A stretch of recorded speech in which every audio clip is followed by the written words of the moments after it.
Hello दोस्तों। और celestial genius के इस चैप्टर की शुरुआत में हम देखते हैं कि वुमन और मारा किसी एक घर की तरफ भाग रहे होते हैं और बोलते हैं कि वहीं पर। लेकिन वो तब से भागे ही जा रहे होते जब से कि बेकडूगन ने उनको वो एड्रेस बताया होता है। और मारा हाफते हुए कहते हैं कि वुमन तुम बहुत तेज हो और मेरा जो अंदर का सिस्टम है वो बहुत ही ज्यादा एक हिट ले चुका है, वो भाग ही नहीं पा रही हूँ मैं। और वुमन भागते हुए मन में सोच रहा था कि अगर अगर मेरे पेरेंट्स को कुछ भी हो तो मैं उनको कभी माफ नहीं करूंगा। और भले इसका मतलब कि ये पूरी दुनिया खून से भरनी पड़े, लेकिन मैं हर कोई इंसान जो कि इसमें थोड़ा भी जुड़ा हुआ होगा उसको मार डालूंगा। और तभी वो एक जगह का दरवाजा तोड़ता और कहता क्या ये यहाँ पर है। और जब वो नीचे आता तो कहता पिताजी और मम्मी। और तभी हम देखते कि उसके पिताजी भी पूरी तरह से खून से सने होते हैं, उनपे मतलब कि कट वगैरह लगे होते हैं। और सामने वही एक जो उन सामने वाले असेसन का लीडर होता है वो कहता है कि ये मॉन्स्टर बास्टर्ड। और वुमन की मम्मी उसको देख रही होती है और वुमन बोलता है कि चलो और ये सब कुछ अब मुझ पे छोड़ दो मदर। और सामने हम देखते हैं कि वुमन के पिताजी और वो दोनों खड़े होते हैं। और ये दोनों ये बहुत ही ज्यादा इस स्टोन चैम्बर के अंदर एक खूनी लड़ाई लड़ रहे थे इतनी देर से। और शुरू में तो जो ये मास्क वाला बंदा है ये आसानी से जो वुमन के पिताजी उनको ओवर पावर कर रहा था, मतलब कि उनको रोके जा रहा था। लेकिन बाद में उसको बहुत ज्यादा स्ट्रगल करना पड़ा जब वुमन के पिताजी का जो स्टेमिना था और अंदर की जो चीज थी वो बिल्कुल ही कम ही नहीं हुई इतने सारा देर तक उससे लड़ने के बाद भी। और उसके शरीर में एक तलवार घुसी हुई थी फिर भी। और जब उन दोनों ने एक दूसरे को अपनी लिमिट तक पुश कर दिया था तो जो ये सामने वाला असेसन था इसको एक चांस मिला था जीतने का। लेकिन ऑफकोर्स ये तभी पॉसिबल था जब उसके जितने भी साथी थे वो उसकी मदद के बीच में मारे गए। और सामने वाला इंसान कहता ये सब खत्म हुआ और तुम जरूर अभी बहुत ज्यादा थक चुके होंगे अपनी एक उंगली हिलाने के लिए भी। और तभी वुमन उसकी तरफ आता कहता रुक जाओ। और सामने वाला बंदे कहता तुम। और वुमन अपनी तलवार चलाता है और सामने वाले बंदे की दोनों आंखें ही काट डालता है। और फिर वुमन अपने पैर से उसके पेट के अंदर एक लात मारता है चीख का इस्तेमाल करते हुए। और वो बंदा अपना पेट पकड़ता है और मन में सोचता है कि नहीं मैं देख नहीं सकता। और साथ ही में मेरा डेंटियन डेंटियन मतलब कि जिस शरीर के हिस्से के अंदर वो लोग अपनी चीख को इकट्ठा करते हैं पेट जैसी जगह पर। और वो खत्म हो गई और वो कहता नहीं। और वो जोर से चिल्लाता मेरी आंखें। और तभी वुमन कहता पिताजी। और उसके पिताजी घुर्राए जा रहे होते और कुछ बोल नहीं पा रहे होते। वुमन कहता ये मैं हूँ पिताजी। और तभी उसके पिताजी होश में आते और वो कहते कि वुमन और हमारे बेटे और तुम्हारी जो मदर थी। और तभी वो दोनों रोने लगते और एकदम से वो जोर से रोने लगता और कहता जिन जिन मर। लेकिन तभी उसको आवाज आती कि मैं अभी तक मरी नहीं हुआ नहीं। और वुमन के पिताजी कहते क्या और तुम जिंदा हो डार्लिंग। और आगे वो उसको बोलते कहते तुम ठीक तो हो ना। और एकदम से उसकी जिन जिन बोलती है कि हाँ शांत हो जाओ। और वुमन मन में सोचता है कि ये चलो अच्छी बात है और ये सच में बहुत ही ज्यादा ठीक हुआ। और तभी वो वुमन के पिताजी उसको गले लगा के रोने लगते और वुमन की मम्मी बोलती है कि तुम मुझे मार रहे हो यार। और तभी मारा भी वहां पर आती है और वो सब देख रही होती है। और हम देखते हैं कि ऊपर से कोई चीज बंद हो जाती है। और वुमन के पिताजी कहते नहीं जिन जिन कहते कि ये तो एंट्रेंस खत्म हो गई यार। और वुमन कहता क्या ये कोई जाल था। और तभी हम देखते हैं कि उनके एंट्रेंस के ऊपर तो एक बहुत बड़ा जैसे लोहे की चीज पड़ी होती है। और हम देखते हैं कोई बोल रहा होता है कि मुंह होन आखिर क्या हुआ। और एक बंदे ने एक लीवर खींचा होता है और कहता है ये शर्म की बात है लेकिन चीजें थोड़ी सी अभी गलत जा चुकी है। और जो वुमन का पिता था सोंग डाई वोंग उसका मार्शल आर्ट हमारी उम्मीद से कई गुना ज्यादा अच्छा था। और उसके सिवाय मैंने ये भी देखा कि वुमन यहाँ पर अंदर जा रहा था जस्ट इससे पहले कि मैं यहाँ पर आया। और ये बहुत ही ज्यादा मुश्किल होगा कि हम चीजों को शांति से निपटा पाए। जो रियोंग होती वो कहती तुम बास्टर्ड। और जो हमारे इनविजिबल व्हाइट लोटस के जितने भी ग्रुप के मेंबर है वो अभी भी वहां पर है और तुमने हमारे एग्जिट को भी बंद कर दिया। तो वो मुहोन कहता है कि लेकिन वो लोग ऑलरेडी सेंग डाई वुंग मतलब कि वुमन के पिताजी के वो मार्शल आर्ट से मर चुके हैं तो अभी उनकी चिंता करने की जरूरत नहीं है। जोरियों कहती कि क्या आखिर मैं तुम्हारे शब्दों पर कैसे भरोसा कर सकती हूँ जबकि मेरी बहन धीरे धीरे बहुत ही ज्यादा अजीब बनती जा रही तुम्हारे कारण ही। तो सामने वाला इंसान थोड़ी देर के लिए शांत हो जाता है और कहता कि मुझे पता नहीं कि आखिर तुम किस बारे में बात कर रही हो। लेकिन उससे भी ज्यादा इंपॉर्टेंट अगर हम चीजों को ज्यादा खींचेंगे तो जो संग वो मून है वो यहाँ पर एक भागने का रास्ता ढूंढ लेगा। और तभी वो एक लीवर खींचने लगता है और कहता चलो और इस चैम्बर को उड़ा देते और इससे यहाँ पर जितने भी लोग हैं वो बहुत ही ज्यादा अच्छे से और शांति से मर जाएंगे। तभी जूरियोंग अपनी तलवार निकालते हो कि तुम बास्टर्ड तुम अब अपनी मर्जी से जो चाहो वो नहीं कर सकते। और तभी वहां पर हेजोंग आती है और कहती क्या हुआ। और मैंने अभी देखा कि जो एंट्रेंस है अभी पूरी तरह से बंद हो गई। जूरियोंग कहती कि सिस्टर ये मोहन। तो मोहन बोलता है कि तुम बहुत ही सही समय पर आए और मैं तुम्हें सारी चीजें एक्सप्लेन कर देता हूँ। और थोड़ी देर बाद में जो हैरियोंग होती है वो बोल देते कि ओ ऐसी बात है। और सच में तो हमारे जितने भी इनविंसिबल व्हाइट लोटस ग्रुप के जो मेंबर है अब कोई जिंदा नहीं बचा है। और मैं भी हमारे किसी परिवार मेंबर जो कि हमें फॉलो कर रहे थे मुझे और उनको मैं जिंदा ऐसे गाड़ना तो नहीं चाहती हूँ। और वो मोहन कहता बिल्कुल और तुम्हें मुझ पर भरोसा करना ही होगा। और जो हेरियोंग होती है वो मन में सोचती है कि तो इसका मतलब अब उस चैम्बर के अंदर जो लोग जिंदा है वो बस जिन जिन उसका पति और साथ ही में वुमन है। और वो कहती है कि ठीक है चलो तो चैम्बर को फोड़ डालो। जूरियोंग कहती है कि सिस्टर। और तभी हेरियोंग कहती है कि जो कुछ छोटी चीजें होती है उनका बलिदान हमें देना होता ताकि हम बड़ी चीजें हासिल कर सके। और ये हमारी जिंदगी का एक रूल है और तुम्हें भी अपने दिल को कड़क करना होगा जूरियोंग। और जूरियोंग कुछ बोल नहीं पाती फिर। और आगे वो मुंह होन कहता है कि ठीक है चलो तो ये अब मैं इसको ऐसे समझूंगा कि तुम्हारा डिसीजन ले लिया गया। और वो उस लीवर को नीचे करता है और जैसे चिंगारियां हो रही होती वुमन ऊपर देखता और कहता क्या। और तभी जिन जिन कहते क्या ये लोग इस बिल्डिंग को एक्सप्लोर करने वाले और धमाके से फोड़ने वाले। और वुमन के पिताजी कहते ये सभी बास्टार्ड्स। और तभी हम देखते हैं कि वुमन ऊपर की तरफ अपनी तलवार से हमला करता है लेकिन कुछ असर नहीं होता है। वो मन में सोचता है कि ये मेरी फेरी स्पिरिट्स वर्ड से भी ये जगह टूट नहीं रही है और ये जगह अंडरग्राउंड है तो हमें पता नहीं कि आखिर यहाँ पर ऊपर की तरफ कितने ही पत्थर होंगे। और तभी हम देखते हैं कि वुमन के आसपास से ऊपर से जगह गिरने लगती है और वो लोहे की चीज भी। और तभी वुमन के पिताजी जिन जिन को गले लगाते और कहते जिन जिन। और तभी उसके सिर पर एक बड़ा सा पत्थर गिरता है और वो बेहोश हो जाता है। जिन जिन कहती हनी। और तभी वुमन बोलता है कि मदर फादर। और वो उधर पत्थरों को काटे जा रहा होता है और वो मन में सोचता है कि तुम्हें सोचना होगा वुमन जल्दी। और यही एक रास्ता है मदर फादर और मारा तीनों को बचाने का। और तभी हम देखते हैं कि ऊपर से वो लोहे की चीज भी गिरती है और फिर हम बाहर की तरफ देखते हैं कि वो पूरी झोपड़ी ही फट पड़ती है और उसमें से बस तीन ही लोग निकल के आते हैं। वो होते जूरियोंग, हैरियोंग और साथ ही में मोहन। और जो हैरियोंग होते वो मन में सोचते अभी मेरा दिल बहुत ही ज्यादा हल्का लग रहा है जब मैंने उस कुतिया को मार दिया और अब मैं उसको वापस कभी नहीं देखना चाहती और ना ही उसका बेटा। और अब बस एक ही चीज बची है और ये है ये जो बेनामी ऑर्गेनाइजेशन जिसका ये मोहन एक हिस्सा है और वो जल्दी से जल्दी एकदम उस पाम एम्परर को मारने में सक्सेसफुल रहे। और हम देखते हैं कि कहीं पर 2 दिन के बाद का सीन जहां पर कि हमें बताया जाता है कि जो आयरन ब्लेड हाउस था उसको 2 शॉकिंग सच्चाई का सामना करना पड़ा। सबसे पहले तो जो इनके लीडर थे मोहन और वो एक व्हाइट लोटस ग्रुप को कहीं पर लेकर गए थे जो कि सील्ड माउंटेन सेक्ट को हराने के लिए, लेकिन वो वापस हार कर आए। और ऐसा कहा जा रहा था कि कुछ 150 लोग थे जिनकी जान चली गई और उनके बीच में बैक बियॉन हुन भी था। और उससे भी ज्यादा इंपॉर्टेंट जो लोग यहाँ पर बस उन्हीं लोगों से ये ग्रुप बना हुआ था जिसमें बहुत ही ज्यादा करीबी लोग थे इस परिवार के। और ये बहुत ही ज्यादा इनके लिए बेकार चीज थी। और दूसरी चीज ये थी कि जो जिन जिन और उसका पति और साथ ही में वुमन ये तीनों अचानक से कहीं गायब हो गए थे। और ऑफकोर्स ये फैक्ट कि उन तीनों के साथ में कुछ बुरा हुआ है वो और किसी को नहीं पता था, बस उन्हीं लोगों को पता था जो कि हैरियोंग के साथ में जो एल्डर्स थे मिले हुए वो लोग। और इसी तरह से 2 और दिन चले गए और मीटिंग जो कि बड़े बड़े परिवारों के बीच में हुई थी उसमें ऐसा कहा गया था कि जो मोहन है वो यहाँ पर जितने भी ये हार वगैरह हुई है उसकी रिस्पॉन्सिबिलिटी ले और अपनी पोजीशन को छोड़ के नीचे उतर जाए। और जो मोहन था उसने कुछ मना नहीं किया और सब चीजों के लिए एग्री कर दिया। और बाद में जो अगला लीडर था वो बहुत ही ज्यादा आसानी से डिसाइड हो गया था। और जो हैरियोंग का सबसे बड़ा बेटा था बैकडूगन उसको ऐसे चुन लिया गया था एक नए लीडर के रूप में। और भले वो नौजवान था लेकिन ये ज्यादा सही रहेगा कि अगर जो मोहन का बेटा होता वो अगला लीडर बनता, लेकिन उसके पास में कोई बेटा था ही नहीं और उसके पास में बस एक बेटी ही थी जिसका नाम ये था। और इसी के साथ में एक और दिन चला गया और हमें बताया जाता कि क्लैन की थोड़ी स्पिरिट बढ़ाने के लिए जो कि अभी बहुत ही ज्यादा हार से दुखी हो चुका था और इसीलिए एक सेरेमनी मनाई जा रही थी और इसीलिए जितने भी बड़े बड़े मेंबर्स थे उनको बुलाया गया था। और हम देखते हैं कि कहीं पर जो वो बच्चे होते हैं वो मुक्का मारते हुए कहते कि अरे यार और जो गुनहगार है वो हमें अच्छे से पता है और क्या हम लोग बस ऐसे ही बैठे रहेंगे क्या। और हम देखते हैं कि उसको फ्लैशबैक याद आता है जहां पर कि वो मन में सोच रहा होता है कि जो गुनहगार थे वो हैरियोंग और जूरियोंग है। और वो कहता है कि मैंने क्लियरली तब सुना था और जो विलन है वो बैक हैरियोंग और जूरियोंग है और उन लोगों ने पक्का दूसरों को मार दिया है। और दूसरे जो बच्चे होते कहते ऐसा लग रहा है जैसे हमने माता पिता को ही खो दिया हो अपने। और एक बंदा मन में सोच रहा था कि जो गुनाह है वो मेरी बहन वो पूरे समय बाहर से रो रही थी और जो हैरियोंग और जूरियोंग तुमने तुमने मेरे ब्रदर के साथ में ऐसा किया और मैं तुम्हें कभी माफ नहीं करूंगा। और तभी हम देखते हैं कि सभी लोग ऐसे ही सोचे जा रहे होते और वो सोच रहे थे अगर हम बस थोड़े ताकतवर होते। और एक बंदा कहता चलो यहाँ से चलते और अभी इंडक्शन सेरेमनी का समय हो चुका है। और कोई कहता कि हाँ और हम लोग भी यहाँ पर बेवकूफ़ों की तरह बैठे नहीं रह सकते। और तभी हम देखते हैं कि कहीं पर कोई बोल रहा था कि मैं तुम्हें लीडर का टाइटल देता हूँ और द मर्सीलेस आयरन ब्लेड। और कोई कहता कि थैंक यू। और इसी के साथ में हम देखते कि जो बैकडूगन होता है वो वहाँ पर खड़ा होता है और कहता कि मैं मुझे यहाँ पर आयरन ब्लेड हाउस के ये सब कुछ इनहेरिट करना चाहिए और साथ ही मैं अपनी पूरी कोशिश करूंगा हेड बन के सब संभालने की। और हैरियोंग मन में सोचते चलो और इस अब से तो मैं ये आयरन ब्लेड हाउस की बेसिकली हेड बन चुकी हूँ। और इसी के साथ में ये सेरेमनी चल रही होती है और वुमन के जो वो बच्चे होते हैं वो भी उनको देख रहे होते हैं। और हैरियोंग मन में सोचते कि हाँ ये वुमन के जो कचरे हैं और अभी तुम लोग मैं मुझे ऐसे घूर कर कुछ नहीं कर सकते। और वो कहते 1 मिनट रुको और आखिर वो लोग मुझे क्यों घूर रहे हैं और बाय एनी चांस क्या इन बच्चों को पता है कि आखिर उसके बारे में कुछ।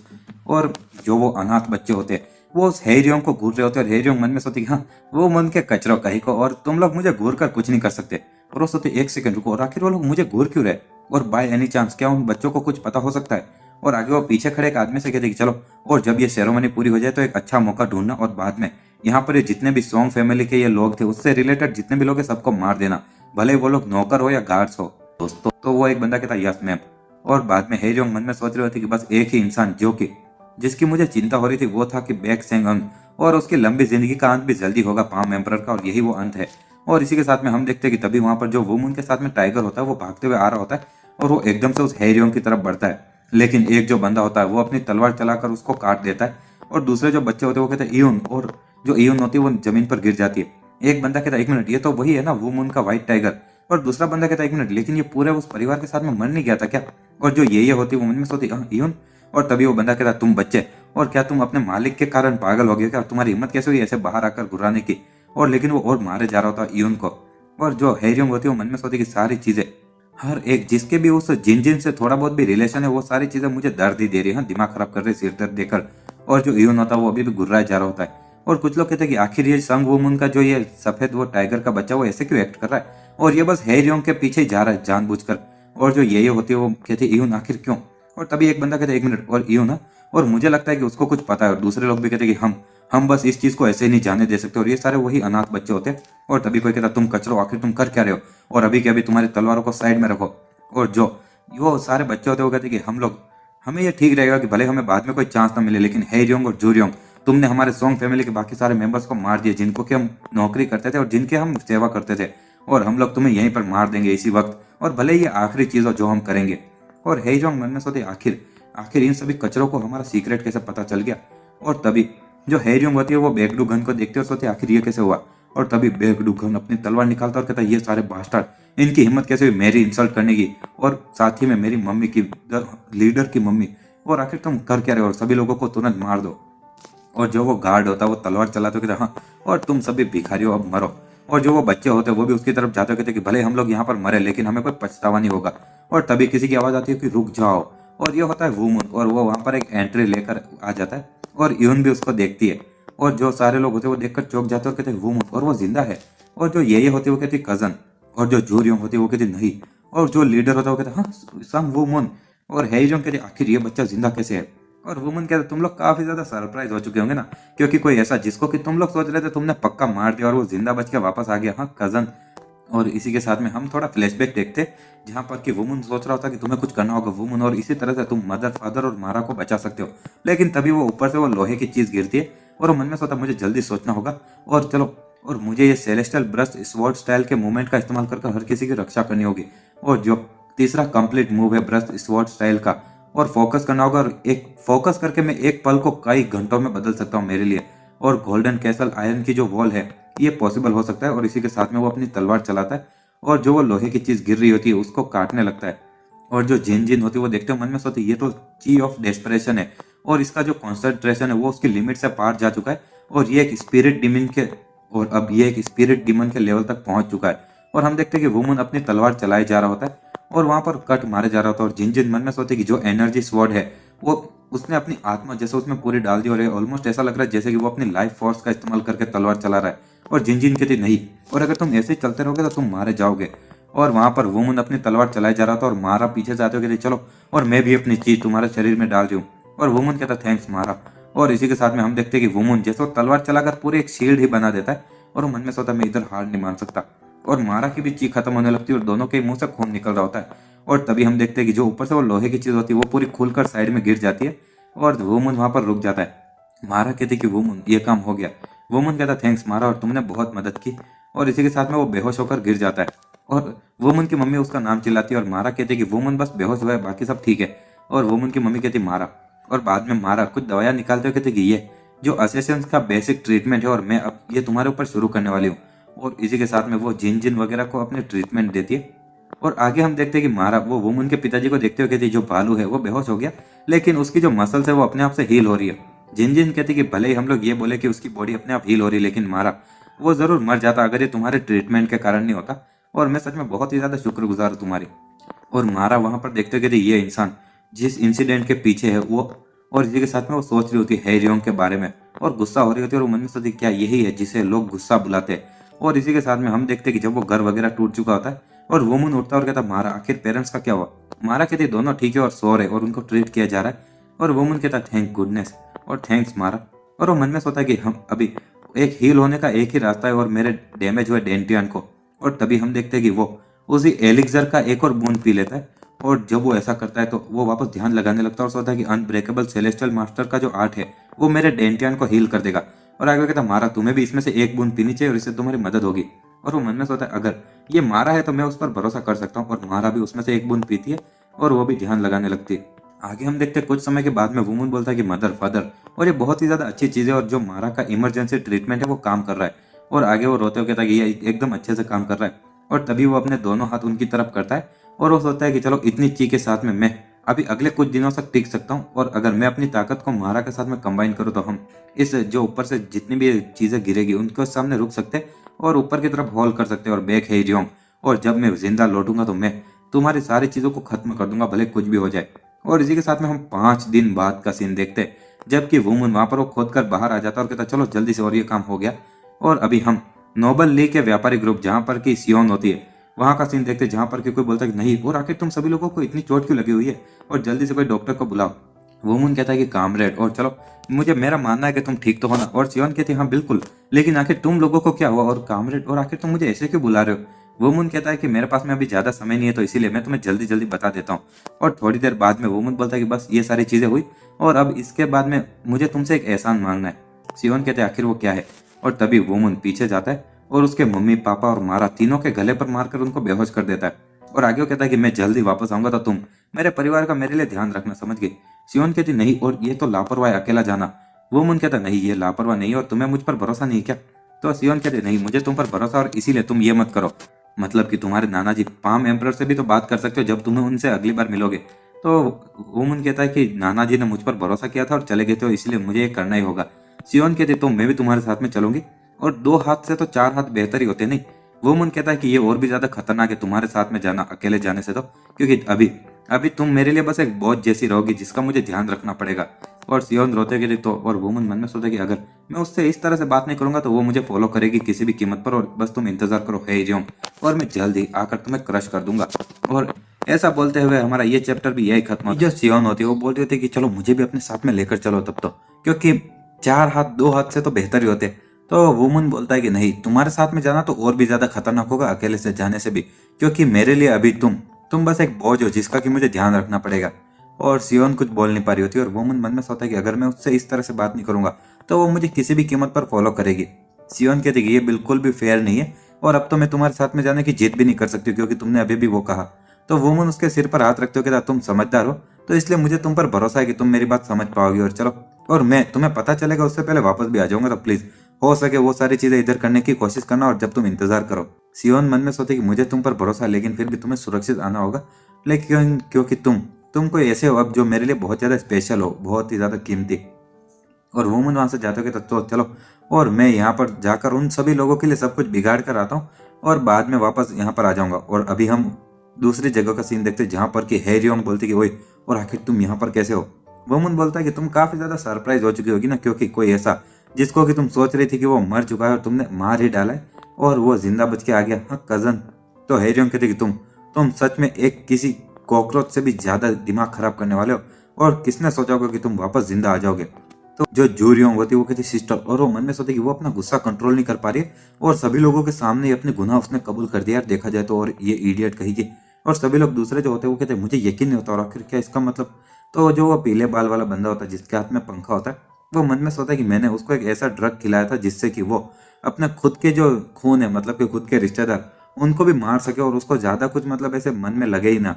और इसके जो इफेक्ट है वो बहुत ज्यादा ग्रेट था और उसके कारण ये सारी सिचुएशन हो रही है। लेकिन अभी के लिए तो ये सही रहेगा क्योंकि कुछ ज्यादा प्रॉब्लम नहीं हुई है। और सभी लोगों को पता है कि जो हैरियोंग है वो बेक जिन और ये वुमन वगैरह इनके परिवार से नफरत करती है, तो उसका वापस इनको जिंदा देखकर गुस्सा होने का जो रिएक्शन है, इसको एक बहुत ही ज्यादा ठोस सबूत के रूप में नहीं गिना जा सकता। आगे हम देखते हैं कि हैरियोंग एक गहरी सांस लेती है और वो सामने वाला पीले बाल वाला बंदा मन में सोचता है कि हाँ, और बेक हैरियोंग वो इनक्रेडिबल है यार, और वो अभी बहुत ही ज्यादा गुस्सा हो रही थी और बाद में उसने उस ड्रग के असर को एकदम से खत्म भी कर दिया और अपने आप को शांत भी कर दिया।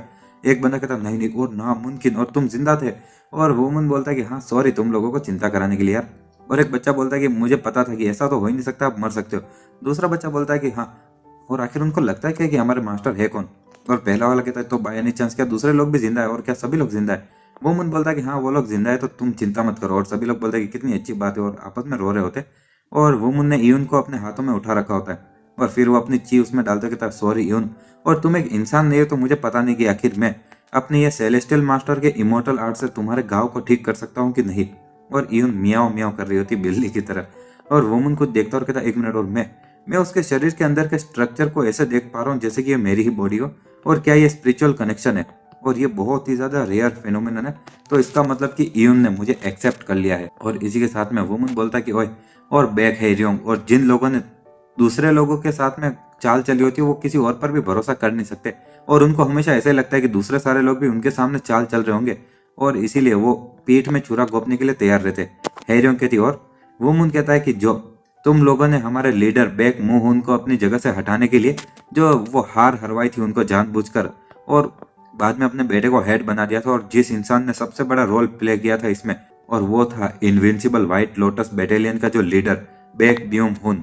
और वो सभी लोग बोलते क्या, और आगे वुमन बोलता है हाँ, लेकिन लगता है कि उसे तुम पर भरोसा नहीं था और इसीलिए जो लेटर तुमने दिया था अपने ऑर्डर के साथ में उसको जलाने की जगह उसने सुरक्षित रख दिया, और मुझे तब मिला जब मैं उन लोगों के सुराग ढूंढ रहा था जिन्होंने कि मेरे परिवार पर हमला किया। और अब जब सभी लोगों का ची लेवल काफी ज्यादा हाई और सबकी नजरें भी अच्छी खासी है, तो मैं पक्का कह सकता कि तुम लोगों को भी ये लेटर अच्छे से दिख रहा होगा। और है रियोंग और जूरियोंग गुस्सा हो रही होती है और बोलती क्या, और एक बंदा कहता 1 मिनट, तो दूसरे जो लोग इस सेम चीज के पार्ट है और उन लोगों ने लीडर और उसकी पार्टी को ट्रिक किया और बाद में ऐसा नाटक किया कि वो दुश्मन के जाल में फंस चुके और मर चुके, और ऐसा करने के बाद में वो लोग सीक्रेट में आए और ऑर्डर्स का इंतजार कर रहे थे। और एक बंदा कहता नामुमकिन, दूसरा बंदा कहता किसने सोचा होगा कि ये जो हैंड राइटिंग और स्टैम्प है वो भी एकदम बराबर है रियोंग की। और एक बंदा कहता तो जिन लोगों को ये लेटर मिला था उन लोगों ने मरने का नाटक किया जबकि वो दूसरे लोगों से अलग होकर कहीं और जा रहे थे, और बाद में इसीलिए हमारे जो आयरन ब्लेड के जो हाउस है वो इतने ज्यादा बुरी तरह से हार गया। और एक आदमी कहता हाँ, और आखिर ये सब क्या है।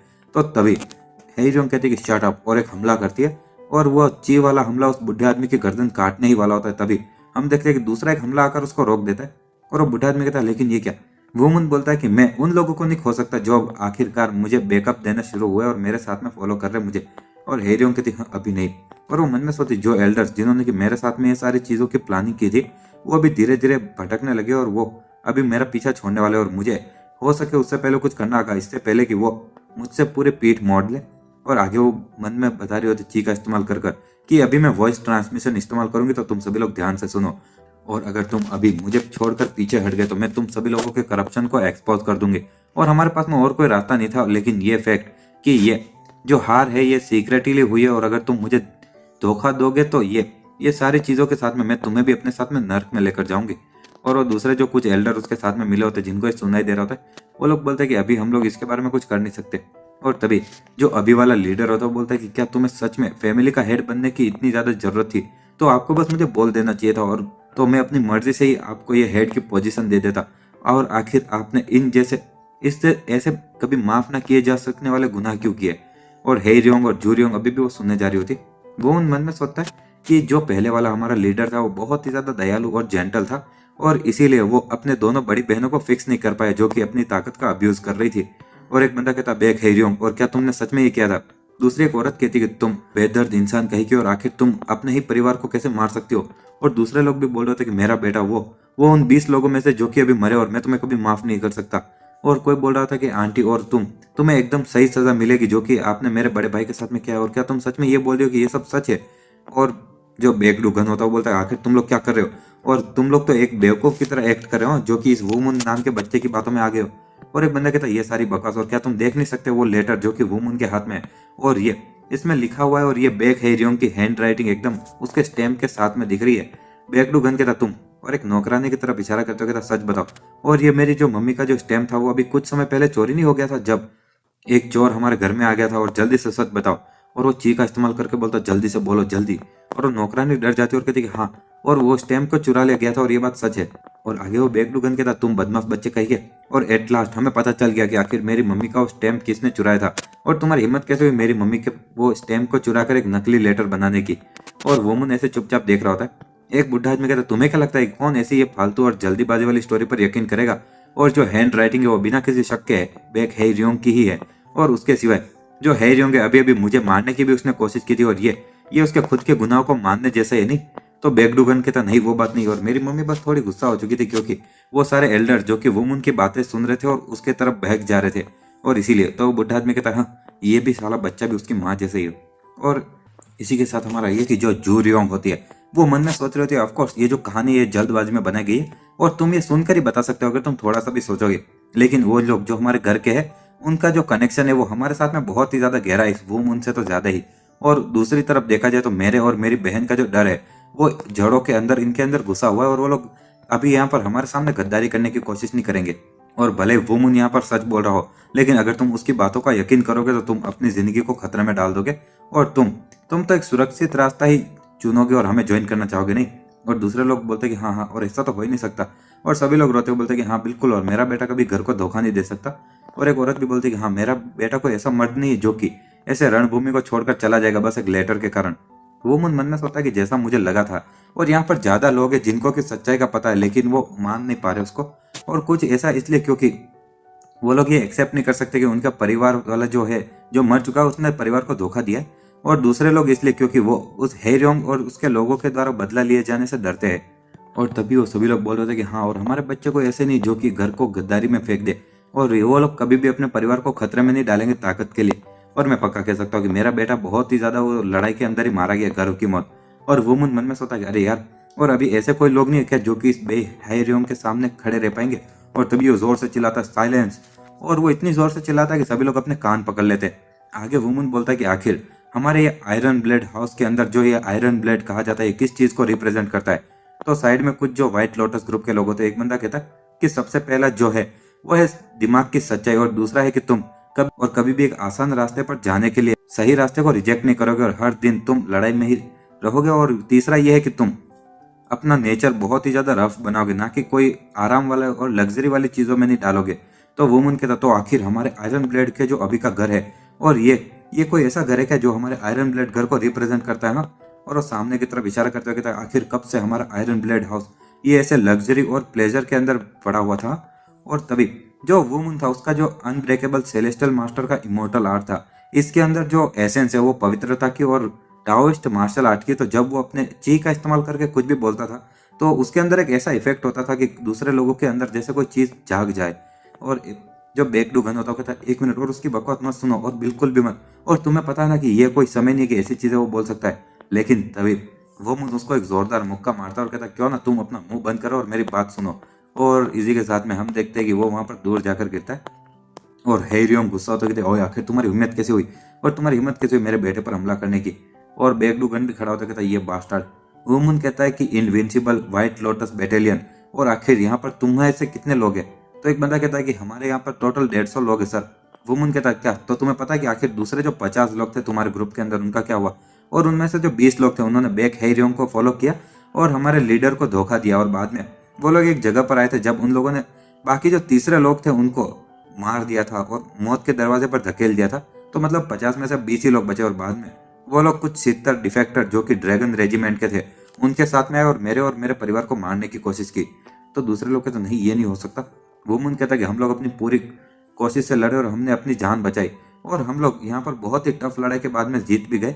और यहाँ तक कि ऐसी खतरनाक सिचुएशन में भी हमने उनको मारना नहीं चुना, और हमने बस उनको हराया और उनको थोड़े हाथ पैर काट दिया, लेकिन उनको जिंदा छोड़ दिया। लेकिन जब हेरियोंग और जूरियोंग जो कि डर रहे थे कि उनके सीक्रेट कहीं बाहर ना निकल जाए और हमारे सर्वाइवल के कारण, तो उन्होंने उस पूरे जगह के ही बेसमेंट में बॉम्ब डाल दिया और उनको हम सभी को जिंदा ही वहां गाड़ दिया। तो वहां पर जो परिवार के दूसरे जितने भी लोग होते हैं वो आपस में बात करने लगते हैं, और जूरियोंग कहती कि वो बास्टर्ड। और तभी बेकडू गन कहता कि तुम मजाक मत करो और तुम बस ऐसे फालतू की बकवास कर रहे हो जैसे कि कोई भी तुम्हारे शब्दों से बेवकूफ बन जाएगा। हाँ, और हेरियोंग वो सब सुन रहे होते और कुछ बोलती नहीं है। वुमन बोलता है कि आखिर तुम सभी लोगों की वो घर साली स्पिरिट कहाँ चली गई, और क्या हम लोग किसी ऐसे लीडर को फॉलो करेंगे जिसने कि अपने ही साथियों को धोखा दिया और अपने ही खून के रिश्तेदारों को मार डाला। और आगे हम देखते हैं कि कोई सोच रहा होता है कि अभी और कुछ सुनने के लिए बचा नहीं, और मुझे इतने समय से मैंने जो भी देखा वही चीज पर यकीन करना चाहिए। और जो बैक ये होती है वो सामने आते कि जिन लोगों ने हमारे परिवार को धोखा दिया है वो ताकत के लालच के अंदर, तो उनको अपने गुनाहों की सजा भुगतनी होगी। और मैं बैक ये है, और मैं आयरन ब्लेड हाउस की एक मेंबर के रूप में तुम्हारे ऑर्डर को फॉलो करूंगी। और इसी के साथ में दूसरे भी कुछ लोग होते जो आगे आ रहे होते, और एक बंदा कहता कि हमने इस इंसान की सच्चाई के बारे में पिछली लड़ाई में ही देख लिया था, और हमारा जो स्वॉर्ड रेजिमेंट है वो भी अब से सच्चाई को ही फॉलो करेगा। और एक बंदा आता कहता कि हमारा जो लयन रेजिमेंट है वो भी वुमन को ही फॉलो करेगा। और जो बेकडू गन होता है वो बोलता है आखिर तुम लोग कर क्या रहे हो, और क्या तुम लोग अभी मेरे खिलाफ होना चाहते हो, और इन सभी को मार दो, इन सभी बास्टार्ड्स को। और जो हेरियोंग होती है वो मन में सोचती है कि जो ये 10 स्वॉर्ड रेजिमेंट है और यहाँ तक कि लॉयन रेजिमेंट भी, और लगता है कि मैं एक हारती हुई लड़ाई लड़ रही हूँ। और हम देखते हैं कि कहीं पर कोई मन में सोच रहा होता है कि मुझे शुरू से पता था कि कुछ तो अजीब था, और हमारी जो mighty invincible white lotus battalion है वो बस एक छोटे से सील्ड माउंटेन सेक्ट से हार गई, और बहुत सारे दर्जन डेड बॉडीज थे जिनके की चेहरे पहचाने नहीं जा रहे थे, क्योंकि आग के हमले के कारण उनके चेहरे बिल्कुल बिगड़ चुके थे। और हम देखते कि ये व्हाइट लोटस बैटेलियन का एक वाइस चीफ होता है, और वो सामने आते हुए मन में और वो जितने भी लोग थे वो आग के हमलों से नहीं मरे थे, और उनको पता था कि वो अगर अपनी पोजीशन को छोड़ देंगे तो उनके जो ग्रुप में दूसरे भाई है वो मारे जाएंगे। लेकिन फिर भी उन्होंने अपने भाइयों को धोखा दिया और ऐसा मरने का नाटक किया, और बाद में एरिया को छोड़कर चले गए बैक हेरियोंग के साथ में। और आगे वो वाइस चीफ जो कि इनविंसिबल व्हाइट बैटेलियन ग्रुप का है, वो बोलता है कि हम भी तुम्हें ज्वाइन करेंगे वू मून। और तभी उनमें से एक बंदा आते हुए कहता है, वाइस चीफ और आखिर तुम्हारी हिम्मत कैसे हुई अपनी तलवार को लीडर की तरफ पॉइंट करने की, और मैं हमारे इनविंसिबल व्हाइट लोटस बैटेलियन के चीफ के रूप में तुम्हें ऑर्डर करता हूँ, और अभी तुम सभी लोग हेरियोंग के ऑर्डर को फॉलो करोगे। और हम देखते हैं कि दूसरे लोग बोलते हैं कि हाँ, और अब इन सब का सेंस बन रहा है, और हम लोग किसी ऐसे को बिल्कुल नहीं सहेंगे जिसने कि हमारे भाइयों की जिंदगियों को खत्म किया हो, और तुम हमारे लीडर नहीं हो, तुम बच्चे। और आज के बाद से हम लोग बस बैक सो हुन हमारे वाइस चीफ को ही अपने लीडर के रूप में सर्व करेंगे। तो सामने वाला बंदा कहता अरे नहीं, और तभी एक बंदा कहता कि हाँ, और हमारे सारे जितने भी साथी मारे गए थे, और साथ ही में ये कारण कि आयरन ब्लेड हाउस ये उस छोटे से माउंटेन सेक्ट से हार गया। और दूसरे जो लोग थे वो भी बोलते हैं कि हाँ, और सारी चीज़ें इसलिए हुई क्योंकि जो ये बैक डू गन है, और साथ ही में ये इसको लीडर बनना था इस घर का, और हम लोग इनको बिल्कुल भी माफ़ नहीं करेंगे इन्होंने जो किया उसके लिए। और आयरन ब्लेड बैटेलियन और फैंग रेजिमेंट और टाइगर रेजिमेंट, और हम लोग भी वुमन को ज्वाइन करेंगे, और बहुत सारे अलग अलग सिपाही वुमन को ज्वाइन कर देते। और दूसरी तरफ जो होता है वो होता है 100 क्रेन बैटेलियन ड्रैगन रेजिमेंट, वो लोग बैक हेरियोंग को फॉलो कर रहे। और वुमन बोलता है कि लीडर, और ये आपकी गलती नहीं थी कि हम लोग हार गए, तो इसका मतलब कि आपको जो घर के लीडर की पोजीशन से हटा दिया गया है उसको भी अभी मना कर दिया जाएगा, और अब आप वापस लीडर हो, तो प्लीज़ हमें ऑर्डर दीजिए, और हमें इन लोगों को एलिमिनेट और खत्म करने का ऑर्डर दीजिए जिसने कि हमारे घर से अपनी पीठ मोड़ ली है। तो वो लीडर बोलता है कि उसके बारे में। और तभी जो जूरियोंग होती है और हेरियोंग, उनमें से एक बोलते हैं कि ये सभी बकवास लोग कही के, और इन लोगों को तो अपनी तलवारों को हमारे सामने लाने के बारे में सोचना भी नहीं चाहिए था। और तभी हम देखते हैं कि बहुत सारे सफ़ेद कपड़ों में लोग वहाँ पर आते हैं, मास्क वाले, और बहुत सारे आ जाते हैं, मतलब कि पूरी जैसे सेना ही इकट्ठी हो गई हो, और वहाँ पर हेरियोंग के साइड में होते हैं वो लोग। और एक बंदा कहता आखिर वो लोग कौन है यार, और वुमन उनको देखकर मन में सोचा आखिर ये लोग कौन हो सकता है, और इनके अंदर की जो ची की एनर्जी वो भी बहुत ज़्यादा है, और अगर वो लोग इतनी स्किल वाले कोई है तो मुझे उनके बारे में थोड़ा बहुत तो ज्ञान होना चाहिए था। और वुमन बोलता है आखिरकार तो क्या तुम सच में लड़ना चाहते हो, और क्या हम लोग जो कि खून के रिश्तेदार है और हम सभी लोग भाई बहन है, और क्या हमें सच में बस ऐसे ताकत की इच्छा के लिए लड़ना पड़ेगा। हेरियोंग कहती कि हम परिवार और खून के रिश्तेदार, और क्या इससे कुछ फर्क भी पड़ता है, और जरा इतिहास के बारे में सोचो, और ऐसे इंसिडेंट तो कई बार हुए पूरे इतिहास में। वुमन कहता शट अप, और तुम अपने आप को जस्टिफाई करना बंद कर दो। तो हेरियोंग कहती तो अभी और कुछ बोलने के लिए बचा नहीं, और तुमने अपनी तलवार को पहले निकाला था तो आ जाओ। और वुमन कहता अरे नहीं, और वो बोलता है कि चार्ज, और हम लोग इन सभी करप्ट बास्टर्ड से निपट लेंगे इन आयरन ब्लेड हाउस में जिसने कि हमें धोखा दिया है। और वुमन की सेना उनकी तरफ जाने लगती है। हेरियोंग भी कहती तुम बेवकूफ हो, और हर किसी इंसान को एलिमिनेट कर दो जिसने कि अपनी तलवार को हमारे सामने किया हो, और उसकी भी सेना जाने लगती है। और कि जब हमारे वुमन और हेरियोंग दोनों की सेना आपस में एक दूसरे से लड़ने के लिए जाने होती है, तो वुमन मन में सोचता है कि मुझे हेरियोंग और जूरियोंग और साथ ही में बैकडुगन इन सभी को सबसे पहले रोकना होगा, और इनको हरा कर ही मैं अपने जितने भी फैमिली मेंबर्स हैं उनमें ज़्यादा से ज़्यादा लोगों की जानें बचा सकता हूँ। और तभी वो हेरियोंग की तरफ जा रहा होता है।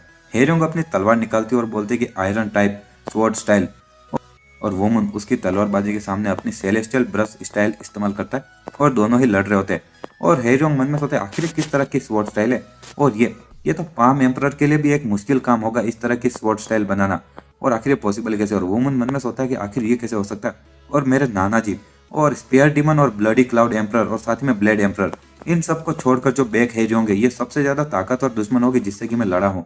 और क्या ये आयरन ब्लेड हाउस की असली ताकत है, और मेरे पास में अभी वेस्ट करने के लिए ज़्यादा समय नहीं। और इसी के साथ में वो बोलता है कि विंड फ्यूरी, और हेरियोंग पर एक हमला करता है। और हेरियोंग मन में सोचती कि उसकी जो स्किल है ये बिल्कुल ही अनप्रेडिक्टेबल है, मतलब इसको मैं सोच ही नहीं सकती इसकी तलवार किधर जाएगी, बिल्कुल हवा की तरह, और मुझे इसकी तलवार का रास्ता प्रेडिक्ट करना होगा।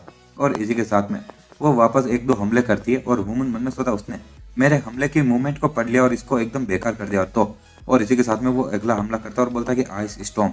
और हेरियोंग मन में सोचती कि ये विंड फ्यूरी स्किल से अलग है, और उसकी जो तलवार है वो बस बहुत ही ज़्यादा शांत हो चुकी है, और देखने से तो ऐसा लगता है जैसे कि बहुत धीमी हो चुकी है। लेकिन इंपॉर्टेंट चीज़ ये है कि इसकी फ्लेक्सिबिलिटी जो बार बार बदलती है, और उसके पीछे का छुपा हुआ मतलब, और बस उसकी मूवमेंट में जो एक गैप मिलेगा, और बाद में मैं उसको अपनी फ्रोजन फिंगर वर्क से थोड़ा धीमा कर दूंगी। और इसी के साथ में वो ची का इस्तेमाल कर अपनी उंगलियों से कुछ हमले करती है जो वुमन को जाकर लगते हैं, और वुमन के तारे नहीं। और वो मन में सोचा हेरियोंग, और हमने बस इतने कम समय के लिए एक दूसरे से लड़ा, लेकिन मुझे क्लियर डिफरेंस दिख रहा है। और ये इंसान, ये आज तक मैंने जितने भी लोगों से लड़ाई की है उनसे एकदम अलग ही लेवल पर है। और अगर तुम मेरे तलवार के मूव्स के बीच में अपने ये फिंगर वर्क इस्तेमाल करोगे तो मुझे भी सेम ही चीज़ करनी चाहिए। और वो भी अपने उंगलियों में से ची का इस्तेमाल करता है और कहता है कि 9 yin व्हाइट क्लॉ। और इसी के साथ में दोनों की ही ची आपस में टकराई जा रही होती है। और हेजोंग एक लात मारती है और वुमन भी एक लात मारता है। और हम देखते हैं कि हेजोंग उसकी लात को डॉज कर लेती है और बाद में वुमन को वापस एक लात मारकर दूर फेंक देती है। वुमन नीचे आते हुए मन में सोचता है कि मुझे, अगर देखा जाए तो मैं ताकत के मामले में उससे ज़्यादा पीछे नहीं हूँ और शायद मैं उससे ज़्यादा ताकतवर हूँ, लेकिन वो हमारे ताकत के डिफरेंस को अपने एक्सपीरियंस से एकदम कम कर दे रही है यार।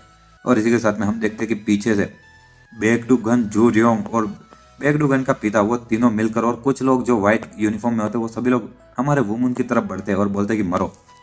हेरियोंग मन में सोचते कि तुम इसको तो डॉज नहीं कर पाओगे। और लेकिन तो हम देखते हैं कि वुमन अपनी तलवार को चलाता और बोलता है कि गोल्डन कैस्टल की आयरन वॉल। और वो देखते हुए जो बेकडुगन होते हैं और सभी लोग पीछे हट जाते हैं और कहते हैं आखिर ये पॉसिबल है कैसे। और हेरियोंग मन में सोचते क्या, और वो एक शील्ड बना रहा है अपनी तलवार को बहुत ही ज़्यादा तेज़ी से हर एक दिशा में चलाकर। और ये एक ऐसी स्किल है जो कि तभी पॉसिबल है जब किसी इंसान ने स्वॉर्ड स्टील टेक्निक को एकदम मास्टर कर दिया, शील्ड वाली टेक्निक। और तभी वुमन वहाँ पर वापस उस बेकडुगन की तरफ जाता है और अपनी तलवार से उसके कंधे में मारता है। और हेजोंग कहती तुम बास्टार्ड और मेरे बेटे को छोड़ दो। और तभी सभी लोगों ने वुमन को घेर लिया होता है और वुमन मन में सोचता कि ये जो गोल्डन कैस्टल की आयरन वॉल है उसमें मेरी बहुत सारी ची खत्म हो जाती है शील्ड बनाने में। और प्लस ये ऑल आउट अटैक जो कि हेजोंग करेगी, और इस बार मैं थोड़ी मुसीबत में आ गया। लेकिन तभी हम देखते हैं कि वुमन के पिताजी एक को मारते हुए कहते हैं तुम्हारी हिम्मत कैसी हुई मेरे बेटे पर हमला करने की। और वुमन जब पीछे मुड़ता है तो हम देखते हैं कि जो व्हाइट कॉस्ट्यूम में लोग होते हैं उनके गले कट जाते हैं और मारा वहां पर आ जाती है अपनी वो ब्लेड्स के साथ में। और वुमन अपनी तलवार चलाकर जू रियोंग और बेकडुगन को पीछे धकेल देता है। और वुमन बोलता है कि पिताजी, और मारा। और उसके पिताजी को बोलता है कि आखिर तुम इतने ज्यादा कुछ ज्यादा ही बहादुर नहीं बन रहे हो बेटे, और तुम्हारी हिम्मत कैसे हुई ये इतना सारा तबाही मचाने की अपने पिता के बिना। मारा भी बोलती बैड बॉय। और वुमन कुछ बोल नहीं पाता है। हमें बताया जाता है कि भले वुमन ने इनके प्रेशर पॉइंट पर मारकर इनको बेहोश कर दिया, लेकिन एक कारण था कि वो लोग इतनी जल्दी होश में आकर यहाँ पर आ गए। और जो टेक्निक मारा ने बचपन से सीखी मर्डरस आर्ट में, उनमें एक ऐसी टेक्निक भी थी जिसमें कि वो अपने प्रेशर पॉइंट को हील कर सकती थी, भले वो बेहोश ही क्यों ना हो। और जहाँ तक बात रही वुमन के पिताजी, वो तो तुरंत ही रिकवर हो गए थे क्योंकि उसकी जो बहुत ही ज़्यादा तेज़ी से रिकवर करने की ताकत है उसके अंदर। लेकिन बेक जिन जो कि वुमन की मम्मी है, वो अभी भी सो रही थी क्योंकि उसके पास में ना ही कोई ऐसी टेक्निक थी जिससे कि उसके प्रेशर पॉइंट रिकवर हो जाए, और प्लस उसने बहुत ही ज़्यादा मुश्किल से अपनी पिछली लड़ाई की वो जख्मों से भी वो ठीक नहीं हुई थी। वुमन बोलता कि पिताजी मैं चाहता हूँ कि आप वो डू मू सेंग और साथ ही में बेकडुगन है उन दोनों से निपटो, लेकिन आप मरना मत। और मारा मैं चाहता हूँ कि तुम बाकी सबसे निपटो। और वुमन के पिताजी कहते समझ गया। मारा भी कहती ठीक है। और इसी के साथ में मारा कुछ लोगों की तरफ बढ़ती है और उनके गले काटने लगती है। और ये वहां पर खड़ी होती है कहती तुम। और तभी पीछे से कुछ लोग आते हुए बोलते कि उसको मार दो। और हम देखते कि मारा जैसे कि एक परछाई में गायब भी हो जाती है पूरी तरह से, और उन सभी लोगों के गले ही काटती है एक एक बार में। और एक बंदा मरते हुए बोल रहा था कि ये मर्डरस आर्ट है, लेकिन वहां पर कोई कुछ कर ही नहीं पा रहा होता। मारा सभी के गले काटकर उनको मारे जा रही होती है। ये बोलते कि अभी अभी हमारा चांस है और आगे बढ़ो। और दूसरी तरफ हम देखते कि वुमन के पिताजी बेकडुगन के पिताजी से लड़ रहे होते, और वो सामने वाला बंदा बोलता है कि तुम भालू जैसे बास्टर्ड, और अपने भाले से एक हमला करता है और कहता है विंड स्पीयर। और वुमन के पिताजी उस पर एक मुक्का मारते और उसको दूर कर देते। और सामने वाला बंदा कहता है आखिर आखिर मेरा विंड स्पीयर भी कैसे हाथ से। और तभी बेकडुगन आते हुए बोलता है कि पिताजी चलिए और मैं आपकी मदद करता हूँ। और जब वो एक हमला करता है तो वुमन के पिताजी उसको डॉज कर लेते और बेकडुगन के साथ तुम सुअर कही और आखिर आखिर तुमने मेरी तलवार को डॉज कैसे कर लिया। और तभी वुमन के पिताजी उसको भी एक मुक्का मारते, और जब उसके मुंह पर मुक्का पड़ता है तो उसका जो पिता होता है वो बोलता है मेरे बेटे। लेकिन वुमन के पिताजी उसका भी भाला पकड़ लेते और बोलते हैं कि तुम सभी बास्टर्ड्स के कारण मेरी बीवी और बच्चा ऑलमोस्ट मर चुके थे। और तभी वो आगे वो बोलते कि मैं ये पक्का करूंगा कि तुम 1000 गुना ज्यादा पछताओ तुम बास्टर्ड्स। और अपने सिर से उसके सिर पर एक मारते। और अब लास्ट में जो जू रियोंग और हे रियोंग बच्चे होते हैं, और वुमन उनके सामने खड़ा होता है और बोलता है कि चलो, और अब इस चीज को ज्यादा लंबा खींचने का कोई कारण नहीं है नहीं, और अब हमारी पूरी ताकत लगा देते और इस लड़ाई को यहीं खत्म करते। तुम्हें कैसा लग रहा है। और जो हे रियोंग होती है उसको एक फ्लैशबैक याद आता जब वुमन की मम्मी बोल रही होती कि ये अपने ही रिश्तेदारों से ज्यादा लड़ने के बारे में कुछ अच्छी चीज नहीं हो, चलो इसको जल्दी खत्म करते। और तब भी वो जो हे रियोंग होती है और जू रियोंग दोनों की हालत खराब होती है, और वो लोग बोलते हैं कि बेक जिन तुम। और हे रियोंग मन में सोच रही होती कि अब मुझे और ज्यादा गुस्सा आ रहा है और मैं वापस वही गंध सूंघना चाहती हूँ। और वो सोचती 1 मिनट आखिर ये क्या था, और मैं यहाँ पर इतनी खतरनाक सिचुएशन में भी उसी एक सुगंध के बारे में सोच रही हूँ। और ये ऐसा लग रहा है जैसे कि मैं कोई ऐसी हूँ जो एक किसी चीज से एडिक्टेड हो चुकी है, और आखिर ये क्या है। और हर बार मैं यहाँ पर कहीं पर भी खड़ी होती थी तो मुझे वो मुंह होन के वो अगरबत्तियों की गंध आती थी। और क्या मैंने वो सारे जो निर्णय लिए थे वो अपनी मर्जी से लिए थे? और अगर मैं भूतकाल वाली मैं होती तो क्या मैं सच में, जब तक कि मैंने इस अगरबत्ती की सुगंध को सूंघा नहीं था, तो क्या मैं अपने ही रिश्तेदारों को ऐसे मार देती? और ये बात सच है कि मुझे ताकत की बहुत ज्यादा चाहत है, लेकिन वो एकदम से थोड़ी उदास दिखने लगती है और पीछे मुड़ती है। और पीछे वही वो पंखे वाला बंदा होता है और वो कहता है ओह। और क्या उसको यहाँ पर मेरी सेलेस्टियल स्केंट ऑफ रिसेंटमेंट के इफेक्ट के बारे में पता चल गया? और हेजोंग वहां पर वो सोचती है, लेकिन आगे वो कहती है भले कुछ भी कारण हो, और अंत में ये सारी चीजें मेरी ही इच्छा के कारण हुई। और अभी ये बहुत ज्यादा देर हो चुकी है कि मैं पीछे हटूं, और अपने अंदर से लाल ऑरा रिलीज कर रही होती है। और वो मन में सोचती जो मुंह होन है और उसके जो वो अगरबत्ती की गंध थी वो अभी कोई इंपॉर्टेंट चीज नहीं है। और वो कहती कि मैं तुम और तुम्हारी माँ से बहुत ज्यादा ऐसे मेरा दिमाग खराब हो चुका है। और जूरियोंग भी बोलते कि तुम सभी बास्टार्ड हमारे रास्ते में ही आ रहे हो और मैं तुम्हें मार डालूंगी। और वुमन मन में सोचता है कि ये समय आ चुका है और मुझे जल्दी खत्म करना होगा।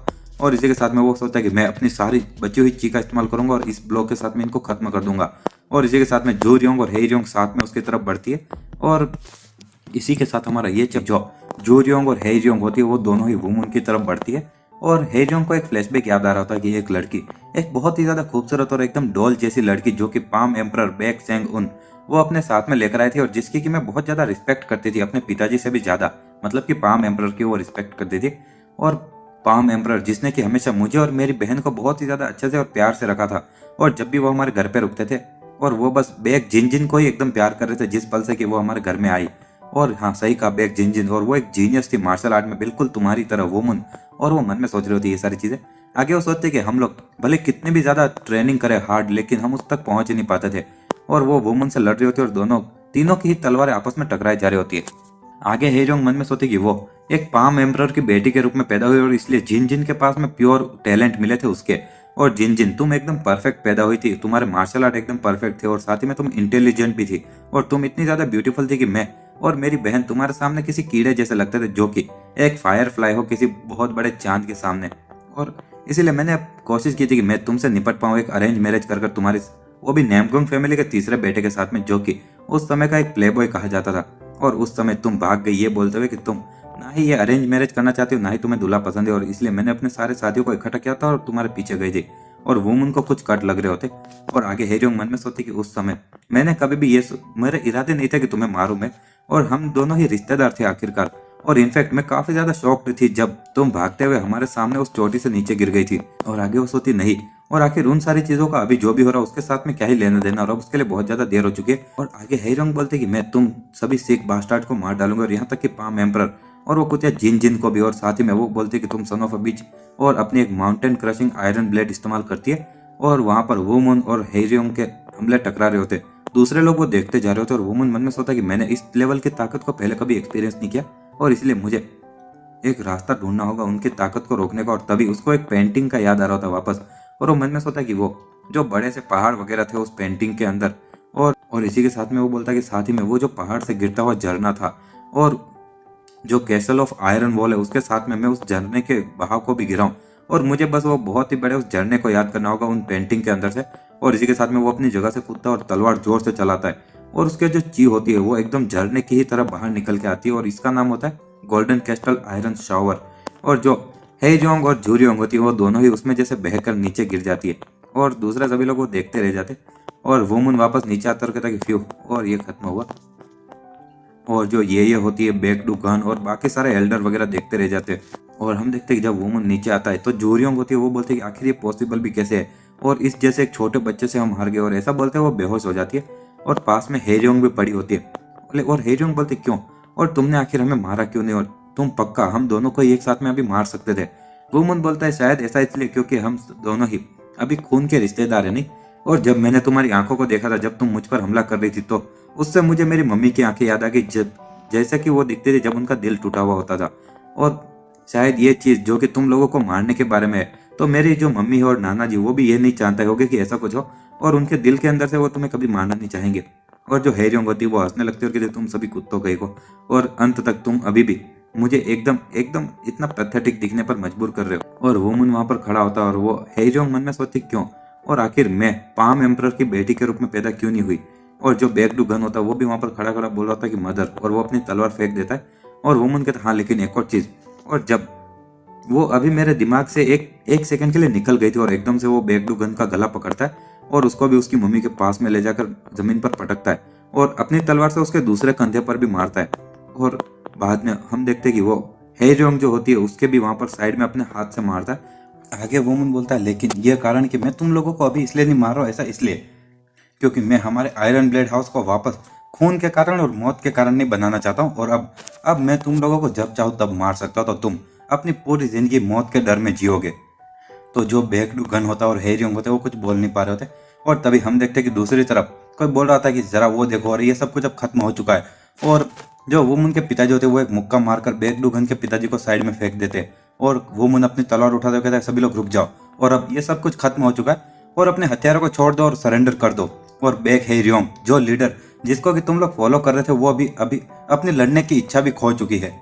तो आगे एक बंदा कहता है एक मिनट, क्या लॉर्ड हेरियोंग हार गई और वो बास्टार्ड, और तो इसका मतलब ये खत्म हुआ? ये बोलते कि हाँ ये सब कुछ खत्म हुआ और अभी चलो और खून नहीं बहाते, और सभी लोग अपने हथियार छोड़ देते और फाइनली इस लड़ाई का खात्मा हुआ। और जो वो लीडर होता है वो बोलता है कि मेरी सिस्टर्स और तुम लोगों को अब इस इंसिडेंट के लिए अपनी पूरी जिंदगी भर माफी मांगते रहना पड़ेगा। और हेरियोंग वहां पर रो रही होती।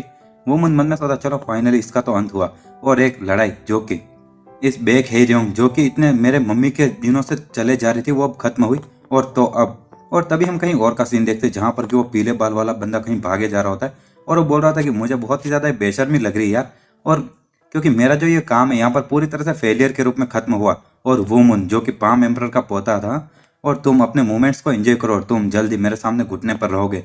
लेकिन तभी वुमन उसके सामने आ जाता है और कहता है तुमने मुझे बहुत ही कम समझा हुआ है नहीं। तो वो बंदा उसके सामने खड़ा होता कहता ओह, और चीजें इतनी भी अच्छी नहीं रहेगी अगर तुम मेरे सामने खड़े हो जाओगे।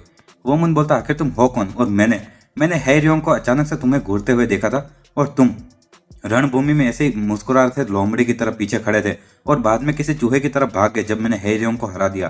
तो वो पंखे वाला बंदा बोलता है हाँ, और तुम्हारी हिम्मत कैसे मुझे चूहा बुलाने की, और एक हमला करता है। और वुमन उसके सारे हमलों को रोकते हुए कहता तुम चाहते हो कि मैं तुम्हारी रिस्पेक्ट करूं, और जबकि तुम चुपके से हमारे परिवार के अंदर आए और ऐसे ये चालबाजी कर रहे थे। और सामने वाला बंदा मन में सोचा कि उसकी स्किल्स अमेजिंग है जब मैं दूर से देख रहा था, लेकिन अब मैं जब उससे लड़ रहा हूं तो मुझे और समझ आ रहा है कि इसकी स्किल्स और भी ज्यादा कॉम्प्लेक्स और एक्स्ट्रा ऑर्डिनरी है। लेकिन और इसी के साथ में वो कुछ हमले करता है अपने पंखे से चीखे, और वो मन उनको रोकते कहता हाँ, और तुम्हें क्या लगता है कि तुम मुझे बस अपने एक छोटे मोटे हमलों से रोक पाओगे? तो वो पीले बाल वाला बंदा मन में सोचा हाँ ये क्या, और उसके पास में अभी भी इतनी सारी एनर्जी बची थी और ये तो बिल्कुल भी अच्छा नहीं, और मैं यहाँ पर अपना और समय बर्बाद नहीं कर सकता। और वहां से भागते हुए बोलता है कि चलो तुमसे मैं बाद में मिलूंगा। तो वो मन उसके पीछे भागते हुए कहता है तुम मेरे साथ में बकवास मत करो, और तुम्हें क्या लगता है कि मैं तुम्हें ऐसे जाने दूंगा? और एकदम से उसके पास में आ जाता है और वो बंदा मन में सोचता क्या, और आखिर ये इतनी ज्यादा स्पीड के साथ में कैसे बे? और वो मन वहां पर अपना एक पाम से उस पर एक हमला करता है और उसी के साथ में वो बंदा सोचता आखिर ये क्या था यार, और वो जाकर एक पत्थर से टकराता है और वो मन बोलता है कि तुम मुझसे दूर नहीं भाग पाओगे। और सामने वाला बंदा मन में सोचता शिट, और मुझे उसने ऐसे पकड़ लिया यार, लेकिन मैं ऐसे पकड़ा नहीं जा सकता। और वो अपने पंखे को अपनी छाती में घुसा देता है और वुमन बोलता अरे नहीं, और आखिर तुम कर क्या रहे हो? और वुमन बोलता है कि उसने आत्महत्या कर ली यार। और वो मन में सोचता है कि बहुत समय पहले यहाँ पर कुछ लोग थे जो कि कुछ जहरीली कैप्सूल्स वगैरह खा के आत्महत्या कर रहे थे। और आगे वो उसको चेक करते हुए कहता है कि मुझे कुछ भी समझ नहीं आ रहा और इसकी पहचान दिखाने वाली कोई चीज़ भी नहीं इसके पास में, और बस ये कुछ पेपर और छोटे मोटे ये घाव को ठीक करने वाली जड़ी बूटियाँ। और आगे वो खड़ा होता कहता चलो मेरे पास में और कोई रास्ता नहीं, और जाकर वापस हेरियोंग से इसके बारे में पूछना होगा और उसको जरूर कुछ पता होगा। और वुमन बोलता वो मारा, और क्या तुम मुझे फॉलो कर रही थी? मारा बोलते कि हाँ, और मैंने रास्ते में कुछ असिस्टेंट्स को मार दिया जिनके के काले कपड़े में थे। वुमन बोलता है कि हाँ, मैं भी कुछ सेंस तो कर पा रहा था कि मेरे पीछे कोई आ रहा है, और जब मैं इस बंदे का पीछा कर रहा था तो जरूर वही वो लोग होंगे। और मारा आगे कहते कि ये जो क्रॉसबो है मैंने उनसे ले लिया। और वुमन बोलता है ये हथियार तुम्हें पसंद आया नहीं? और इसी के साथ हमारा ये चैप्टर भी है कि ये जो क्रॉसबो है मैंने उन कातिलों से ले लिया था, और वो वुमन को दिखा रही होती। वुमन बोलता है वो हथियार तुम्हें पसंद आया नहीं? और आगे मारा कहते कि मारा इसको रखेगी।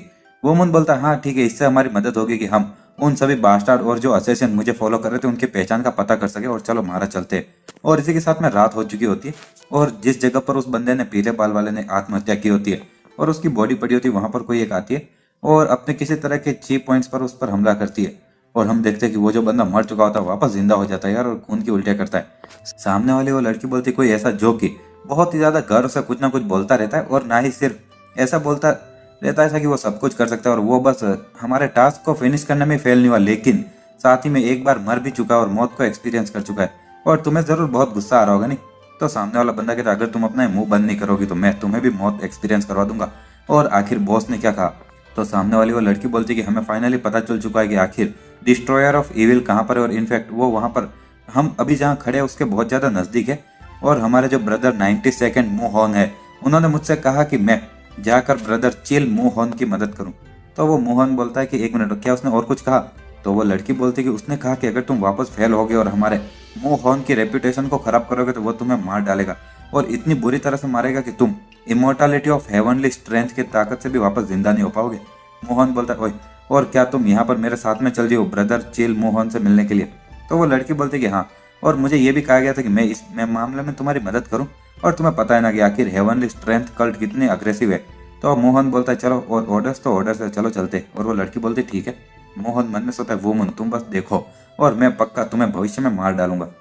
इसी के साथ में हम देखते हैं कि 2 दिन बाद का सीन, जब बैक हेरियोंग और बैक जुरियोंग के साथ में जितने भी दूसरे उनके साथी थे उन्होंने उसको फॉलो किया, और उन सभी को बाद में जेल में बंद कर दिया गया था आयरन ब्लेड हाउस के वहां पर। और जितने भी वो मिस्टीरियस लोग थे जो कि व्हाइट कपड़ों में आए थे, या तो वो मारे गए या फिर उन्होंने आत्महत्या कर ली। और उसके सिवाय जो सील लेटर था वो मून ने, जो कि हेरियोंग के वहां पर कमरे में उसको मिला, और दो उसके कुछ साथियों के कमरों से भी, और बहुत सारे अलग अलग सबूत इकट्ठा किए गए थे। और ऑफकोर्स जो हाउस लीडर की पोजीशन थी वो बैकडू गन को दे दी गई थी, क्योंकि पहले जो उसको पोजीशन से हटाया गया था उसको इनवैलिड करार दिया गया। और क्योंकि ये ऑब्वियस था कि जो मोहन की हार हुई थी ये सारी तो ये जूरियोंग और हेरियोंग इन बहनों के ये चाल चलने के कारण हुआ था, और बैक मोहन को उसकी पोजीशन वापस दे दी गई थी। लेकिन एक प्रॉब्लम थी, और हम देखते हैं कि कहीं पर बैक मोहन बोल रहा होता है कि मुझे ऐसा लगता है कि मैं इस जगह के लायक नहीं हूँ, और मैं उनकी वो छोटी सी चालबाजी में फंस गया और साथ ही में ऐसी युद्ध हार गया। इसका मतलब कि मेरे पास में एक लीडर के रूप में एबिलिटीज की कमी है। तो कोई बोलता लेकिन तो आखिर अभी ये राजगद्दी पे ऊपर कौन बैठने वाला है। वुमन बोलता क्या इसके बारे में बात करने की कोई जरूरत भी है क्या, और ऐसा कोई कानून है जिसमें ऐसा लिखा है कि औरत हमारे घर की लीडर नहीं बन सकती। तो एक बंदा कहता अगर तुम ये के बारे में सोच रहे हो तो नहीं, और बहुत इतने समय से हमने कभी भी एक हमारे घर की मालकिन कभी किसी औरत को बनते हुए नहीं देखा है। वुमन बोलता तो क्या ऐसा कोई अभी का कानून है जिसमें ऐसा लिखा गया है कि जो फीमेल्स है और औरतें हैं वो घर की लीडर नहीं बन सकती। तो आदमी कहता वेल ऐसा कोई कानून अभी हमारे परिवार के इसमें है तो नहीं। वुमन बोलता तो ये सिंपल है नहीं, और यही हमारे हाउस लीडर की पोजीशन को ले सकती है, और उसका मार्शल आर्ट स्किल और बाकी सारे स्किल्स काफी है उसके लीडर के रूप में एबिलिटीज के बारे में, और वो हमारे आयरन ब्लेड हाउस को बहुत ज्यादा मदद कर सकती है। तो एक बंदा कहता मेरा मतलब कि ये बात सच है कि हमारे परिवार के कानून में ऐसा कुछ नहीं लिखा कि जो औरत है वो लीडर नहीं बन सकती, लेकिन फिर भी हम एक औरत को लीडर कैसे बना सकते हैं। वुमन बोलता है कि अगर तुम्हारे पास में वो है जिससे कि तुम लीडर बन सकते हो तो यहाँ पर औरत और आदमी में फर्क करने का क्या ही मतलब। और वुमन बोलता तो ये तुम लोगों को कैसा लग रहा है कि सबसे पहला जो लीडर बैक मोहन है वो अभी लीडर की राजगद्दी पर ही बैठे रहेंगे, लेकिन जो ये है वो अभी वाइस हाउस लीडर बन जाएगी और बाकी सारे काम संभालेगी। जो लीडर होता है वो कहता कि हाँ। वुमन बोलता है कि हाँ, और अगले 3 सालों तक हम लोग देख सकते हैं कि आखिर बैक ये किस तरह से काम करती है, और उसके बाद में डिसाइड कर लेंगे। तो एक बंदा बोलता है कि ठीक है हाँ, और मुझे लगता है कि हम लोग इस तरह से ये काम कर सकते हैं। वुमन बोलता है ऑफकोर्स, और ये सच में बहुत ही ज़्यादा अच्छा काम करेगी। और इसी के साथ में हम देखते हैं कि वहाँ पर जो आयरन ब्लेड हाउस के अंदर जेल के कमरे होते हैं वहाँ पर एक जगह पर हेरियोंग को रखा जाता है, और हेरियोंग बोल रही होती है कि बिना किसी डर के दरवाज़ा खोल रहे हो तुम ज़रूर वुमन होगे। वुमन बोलता है कि मैं यहाँ पर तुमसे कुछ पूछने के लिए आया हूँ, और उस दिन जब तुम वो पंखे वाले आदमी को घूर रही थी और मैंने उसको पकड़ने की कोशिश की लेकिन उस बास्टार्ड ने आत्महत्या कर ली, और वो बास्टार्ड आखिर वो है कौन। तो हेरियोंग मन में सोचे क्या आत्महत्या, और क्या होगा कि अगर वो लोग हमसे कोई दुश्मनी रखेंगे उसके जो जिस ग्रुप का हिस्सा था, और हमारे आयरन ब्लेड हाउस पर हमला कर देंगे मोहन की मौत के कारण। और वो सोचती नहीं नहीं, और ऐसी ऑर्गेनाइजेशन जो कि इतने चुपचाप ही ऑपरेट करती है तो लगता है कि अभी कोई सिचुएशन चल नहीं रही है और अभी तो सारी चीज़ें ठीक रहेगी। और आगे वो बोलती चलो, और तुम्हें ये सब पता करने की जरूरत नहीं है उस बास्टार्ड के बारे में, और उन लोगों के साथ में तो इन्वॉल्व होने के बारे में सोचना भी मत, और सब कुछ भूल जाओ। और वुमन बोलता है कि एक मिस्टीरियस ग्रुप था जिसने कि मेरे नाना जी को एक दिन हमला किया था, और उनके बीच में ब्लडी क्लाउड एम्परर भी था, और मुझे बहुत ही ज़्यादा स्ट्रॉन्ग फीलिंग आ रही कि ये इंसान जो कि अभी भागा था, और साथ ही में वो इंसान, वो सभी लोग सेम ऑर्गेनाइजेशन से, क्या मैं सही हूँ। तो वो जो हेरियोंग होते वो कहते मुझे कुछ नहीं पता, और तुम्हें भी यहाँ पर ये सारी चीज़ों के बारे में और अंदर घुसना बंद करना चाहिए। वो मन में सोचा लगता है कि ये उससे बात करवाना तो इम्पॉसिबल होगा, और बैक हेरियोंग आखिर तुम किससे इतनी डरी हुई हो। और इसी के साथ में वुमन बोलता है ठीक है चलो, तो अभी के लिए तो मैं जा रहा हूँ। और आगे हेरियोंग मन में सोचती कि अगर जो मेरा बेटा बैकडू गन है उसके पास में वुमन के जितना आधा टैलेंट भी होता ना तो भी। और आगे वो बोलते कि तुम अपनी माँ से बोल देना कि यहाँ पर वापस कभी ना आए, और उसको ये मैसेज दे देना कि मैं उसके द्वारा दिया गया एक भी खाना नहीं खाऊंगी। और हमें बताया जाता है कि वुमन की मम्मी जब से जिस दिन से हेरियोंग और जूरियोंग को यहाँ पर इस जगह में बंद करके रखा गया था, तो हर एक दिन आती थी इनको खाना खिलाने के लिए। और वुमन बोलता है कि मैं उसको कोई भी चीज़ करने से रोकने नहीं वाला जो वो अपनी इच्छा से कर रही है। और इसी के साथ में वो दरवाज़ा बंद करता है और हेरियोंग वहाँ पर गुस्से में बोल देते तुम सभी बास्टार्ड, और अंत तक तुम लोग सच में मुझे बहुत ज़्यादा गुस्सा दिला रहे हो। और इसी के साथ में हम देखते कि देखते ही देखते 4 दिन बीत जाते और वुमन कहीं पर सो रहा होता और हम देखते उसके पास में कोई आकर एक किसी चीज़ से उसके नाक पर गुदगुदी कर रहे होते और एकदम से वुमन उठता और कहता है तुम लोग। तो सियोन और वो जो दूसरी अनाथ लड़की होती है वो दोनों वहाँ से भाग जाते और वुमन बोलता है कि वाह, और अब यहाँ तक कि मेरी जो कॉमरेड है सियोन वो भी मेरे साथ में ऐसे मजाक करने लगी है। और तभी मारा भी वही चीज़ वुमन के साथ में करने लगती है और वुमन बोलता है आखिर तुम क्या कर रही हो। मारा बोलती है तुम्हें कैसा लग रहा है। वुमन बोलता है कि इससे थोड़ी गुदगुदी होती है। तो मारा खुद के ही नाक पर वो लगाते हुए बोलती है हाँ लेकिन मुझे तो कुछ नहीं लग रहा। तो वुमन वो लेते हुए कहता है मुझे ये दो, और अब कैसा लग रहा है, क्या तुम्हें गुदगुदी हो रही है। मारा बोलते है कि हाँ ये थोड़ा अजीब लग रहा है। और अचानक से वुमन उसके चेहरे के एक्सप्रेशन को देख रहा होता है और मन में सोचता है कि मारा के फेशियल एक्सप्रेशन अभी पहले से कई गुना ज़्यादा फ्लेक्सिबल हो चुके हैं। और इसी के साथ में वुमन बोलता है कि आखिर गुनाह कहाँ पर है। तो सियोन बोलती है कि वो ये बोल के चली गई कि उसको भूख लग रही थी और वुमन बोलता है ऐसी बात है क्या। और आगे वो वहाँ पर सो रहा होता है उन दोनों के साथ में और बोलता है कि ये काफ़ी ज़्यादा अच्छा लग रहा है और ऐसे लेट कर आसमान को देखना सच में काफ़ी ज़्यादा रिफ्रेशिंग लगता है। मारा भी बोलती कि हाँ, सियोन बोलती क्या मुझे भी ट्राई करना चाहिए। और वो भी लेटते हुए कहते कि हाँ ये रिफ्रेशिंग तो लग रहा है और ये काफ़ी ज़्यादा लंबा समय हो चुका है जब हमने ऐसे आराम किया नहीं। मारा बोलते कि हाँ ये बहुत अच्छा है। और वुमन वहाँ पर दोनों साइड में देखता है और मन में सोचता है कि अब मेरे आसपास में और भी ज़्यादा कीमती लोग मेरे आसपास में इकट्ठा होने लगे और मैं हर किसी को खुशी और शांति देना चाहता हूँ और इन सब की रक्षा कर कर किसी भी कीमत पर। और इसी के साथ में हम देखते हैं एक बंदा आता कहता ओए मिस्टर सॉन्ग, और जो प्रैक्टिस मैच था जेहुआ और असम के बीच में वो भी शुरू होने वाला है। वुमन बोलता हूँ हाँ यार मैं भूल गया कि वो आज के ही दिन था। और इसी के साथ में वो लोग कहीं पर जाते हैं जहाँ पर कि दो लोगों की लड़ाई हो रही होती है और वुमन वो देखते हो कहता वाह, और ब्रदर तुम्हारे प्रेडिक्शन के अनुसार नहीं लग रहा, वो लगता है कि जो जय हुआ है और वो आसानी से जीतने वाला है। और वुमन बोलता है तुम्हारे ओपिनियन में आखिर इन दोनों में से कौन होगा जो सबसे ज्यादा मेरी तरह लड़ता होगा। तो सियोन बोलते कि जो जय हुआ है वो ऑफ कोर्स, और जिस तरह से वो अपने दुश्मन को ऑफ बैलेंस पकड़ लेता है और एक बहुत सारे हमले लगातार करता है तो वो तुम्हारे जैसा ही लगता है बहुत सारे तरीकों से। वुमन बोलता है कि हाँ, और जो जय हुआ का फाइटिंग स्टाइल है वो मेरे जैसा ही, और इसीलिए शायद मुझे पता है कि आखिर ये लड़ाई किस तरह से खत्म होगी और इस लड़ाई में ऐसा अंत में जीतेगा। सियोन कहते क्या सच में इस तरह से खत्म होगा। और व्योमन कहता है कि मारा आखिर तुम्हारा क्या सोचना है। तुम्हारा कहते कि आसाम डर नहीं रहा है। वोमन बोलता है कि हाँ सही कहा। और इसी के साथ हमारा ये वोमन पूछता है कि मारा तुम्हारा क्या सोचना है।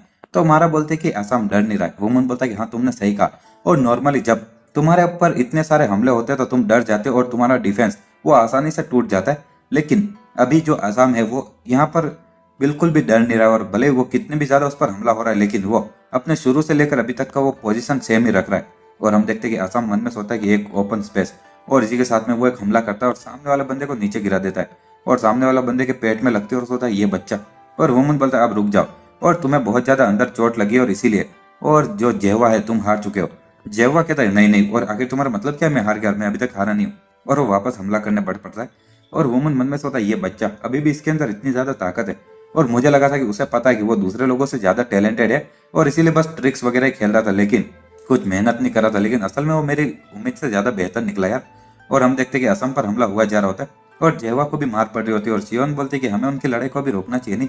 वुमन बोलता नहीं, और ये ज्यादा बेहतर रहेगा कि हम उनकी लड़ाई के खत्म होने का इंतजार करें। अगर हम लोग उनको अभी रोकेंगे तो वो दोनों ही इस रिजल्ट को एक्सेप्ट नहीं करेंगे।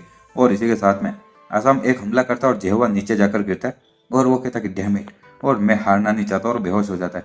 वुमन बोलता है ठीक है चलो, और अभी के लिए तुम रुक जाओ और तुम दोनों ने बहुत अच्छा काम किया। असम कहता है कि थैंक यू, और वो भी नीचे गिर जाता है। वुमन बोलता है आखिर तुम लोग कर क्या रहे हो, जल्दी से जाओ और मेडिकल फैसिलिटी को यहाँ पर लेकर जाओ। और दूसरे लोग कहते हैं कि हाँ ठीक है सर। वुमन कहता है चलो, और मुझे भी अब उनको अलग अलग मार्शल आर्ट टेक्निक सिखाना शुरू करना चाहिए जो इन लोगों को फिट होती नहीं। और उस दिन वुमन बताता है कि मैं काफी ज्यादा टच हो चुका था जब तुम लोगों ने अपनी जान खतरे में डालकर हेरियों के सामने तलवारें निकाली थी, और भले ही कुछ भी हो जाए, और मैं वादा करता हूँ कि मैं तुम लोगों को ताकतवर बनाऊंगा क्योंकि मुझे पता है कि तुम लोग सेम चीज वापस करोगे सेम सिचुएशन में भी। और आगे हम देखते हैं पीछे से कोई आते कहता ओह तो तुम यहाँ पर थे। वुमन बोलता ओह लीडर।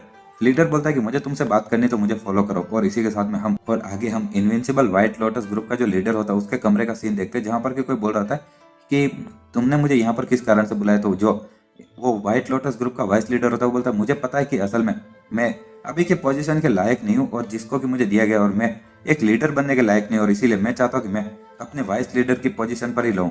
तो वुमन बोलता तो आखिर लीडर कौन बनेगा। तो सामने वाला वो वाइस लीडर बोलता है कि तुम, वुमन बोलता है क्या, और आगे वो बोलता है कि मैं चाहता हूँ कि तुम हमारे इनविंसिबल लोटस बटालियन के लीडर बनो। वुमन बोलता है आखिर तुम क्या बोल रहे हो, और मैं कोई लीडर बनने के काबिल नहीं, और प्लस मैं अभी भी बहुत ज़्यादा नौजवान हूँ, तो मैं ये नहीं कर सकता। और ये बोलते कि आखिर कौन ये चीज़ मानेगा जब कि तुम लीडर बनने के लायक नहीं हो, और इनफैक्ट हमें तो शुक्रगुजार होना चाहिए कि तुम हमारे लीडर का स्पॉट ले भी रहे हो, और क्योंकि तुम बहुत ही ज़्यादा अच्छे हो हमारे लीडर बनने के लिए भी। वुमन बोलता नहीं, आखिर ये कैसे हो सकता है, और मैं इतना भी ज़्यादा अच्छा नहीं हूँ लीडर के लिए, और प्लस मैंने आज तक कभी किसी को लीड भी नहीं किया, और प्लीज़ इसके बारे में वापस सोच लो। ये बोलते कि वेल, जो तुमने वहाँ पर अलग अलग पिछली बार हमारी लड़ाई हुई थी उसमें जो परफॉर्मेंस दिखाई, और उससे दिखता है कि आखिर तुम वैसे नहीं हो जैसा तुम सोचते हो। और जब तुमने वहां पर हेरियोंग के वो चालबाजी को भी रोका था और अलग अलग तुमने अपनी स्किल्स दिखाई थी, तो सभी लोग तुम्हारी साइड पर आए थे नहीं। और वुमन मन में सोचा यही है, बस रुक जाओ यार, और मैं ये करना नहीं चाहता हूँ। और यही मन में सोचते कि सॉरी, लेकिन और कोई चाहता नहीं, और तुम ही हो जिसको कि ये पोजीशन लेनी होगी। लीडर बोलते तो ये कैसा रहेगा कि मैं एक और वाइस लीडर को चुन लूंगा इनविंसिबल व्हाइट लोटस के लिए, और तो हमारे पास में 2 वाइस लीडर रहेंगे जो कि अलग अलग रिस्पॉन्सिबिलिटी संभालेंगे। वुमन बोलता आखिर इसका मतलब क्या है। लीडर बोलता है इसका मतलब कि टोटल मिला के 3 हाई अथॉरिटी होने वाली इस ग्रुप के अंदर, और हम लोग जज करेंगे कि जो लीडर है वो अभी अब्सेंट है, और वाइस लीडर उसके सारे काम कर लेंगे। और यहाँ तक कि भले तुम लीडर बन जाओ, लेकिन तुम्हें कोई लीडर का काम नहीं करना पड़ेगा, और तुम फ्रीली जैसे चाहो वैसे एक्ट कर सकते हो, और तुम्हें बस एक लीडर के रूप में एक्ट करना होगा जब यहाँ पर एक इम्पोर्टेंट बहुत ज़्यादा खतरनाक लड़ाई चल रही हो तब। और वुमन मन में सोचा चलो, और तो मुझे यहाँ पर रेगुलर दिनों में लीडर के रूप में एक्ट नहीं करना है ना, ये इतना भी बुरा नहीं है।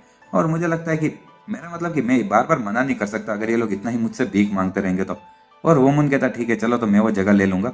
और हमें बताया जाता अभी का इनविंसिबल व्हाइट लोटस बटालियन का जो लीडर है वो है वो मुन। और इसी के साथ में जो लीडर होता है बोलता ठीक है बहुत अच्छे, और अब तुम officially invincible white lotus battalion के लीडर बन चुके हो। और वाइस लीडर कहता है कि चलो, और मैं आपके काम के साथ में हूँ लीडर। वुमन भी बोलता है कि मैं भी तुम्हारे साथ में काम करने को आगे देख रहा हूँ वाइस लीडर। और ये बोलते ठीक है चलो, और आगे हम लोग दूसरी चीज के बारे में बात करना शुरू करते हैं। वुमन कहता है क्या एक और चीज है क्या। और ये बोल रही होती कि अभी जस्टिस कोलाइजन और डार्क हॉर्स मार्शल सेक्ट के बीच में कुछ लड़ाई हो चुकी थी, और ये जुगे हाउस और सैंडोंग प्रोविडेंस के अंदर हुई थी। और जो लीडर होता है वो बोल रहा था कि जो जुगे हाउस है वो डार्क हॉर्स मार्शल सेक्ट को ब्लेम कर रहा है कि उन लोगों ने लड़ाई शुरू की है, लेकिन डार्क हॉर्स मार्शल सेक्ट जो है वो ये मान रहे कि इस बार जुगे हाउस की ही गलती है। और बहुत बड़ी ये लड़ाई के बाद में दोनों साइड ने एग्री किया कि वो 7 रिप्रेजेंटेटिव भेजेंगे और बाद में एक दूसरे से डुएल करके इस लड़ाई का अंत करेंगे। तो इसलिए मैं चाहता हूँ कि तुम भी वहां पर जाओ और हमारे आयरन ब्लेड हाउस के रिप्रेजेंटेटिव बन के जाओ, और वहां पर हमारे जो ये 10 स्वॉर्ड का ग्रुप है उनके साथ में जाकर लड़ो। और हमें बताया जाता है कि जो ओरिजिनल इस 10 स्वॉर्ड के जो मेंबर्स थे उनमें से एक मेंबर तो मर गया, और बाद में दूसरे जो 2 लोग थे बेक डूगन और बेक हुन वन, उन दोनों को जेल में बंद कर दिया गया और बाहर निकाल दिया गया, और बस अब 7 लोग ही बचे। और अभी के लिए तो उन लोगों ने 3 टैलेंटेड वॉरियर को चुन लिया ताकि वो खाली जगह को भर सके। और वुमन मन में सोचता है मैं सच में यहाँ पर वापस अपने परिवार को छोड़ कर नहीं जाना चाहता हूँ, लेकिन अगर मैं जस्टिस कोलाइजन में जाऊंगा तो अपने भाई वो कैंग को देख पाऊंगा, और प्लस एक डार्क हॉर्स मार्शल सेक्ट के साथ में डुएल करना वो तो मेरे लिए अच्छा एक्सपीरियंस रहेगा। और वुमन कहता ठीक है चलो, और कब जाना है। लीडर बोलता है कि अभी 10 दिनों के बाद में, क्या तुम और तुम्हें कोई प्रॉब्लम नहीं होनी चाहिए। नहीं, वुमन बोलता ठीक है तो मैं तब तैयार हो जाऊंगा।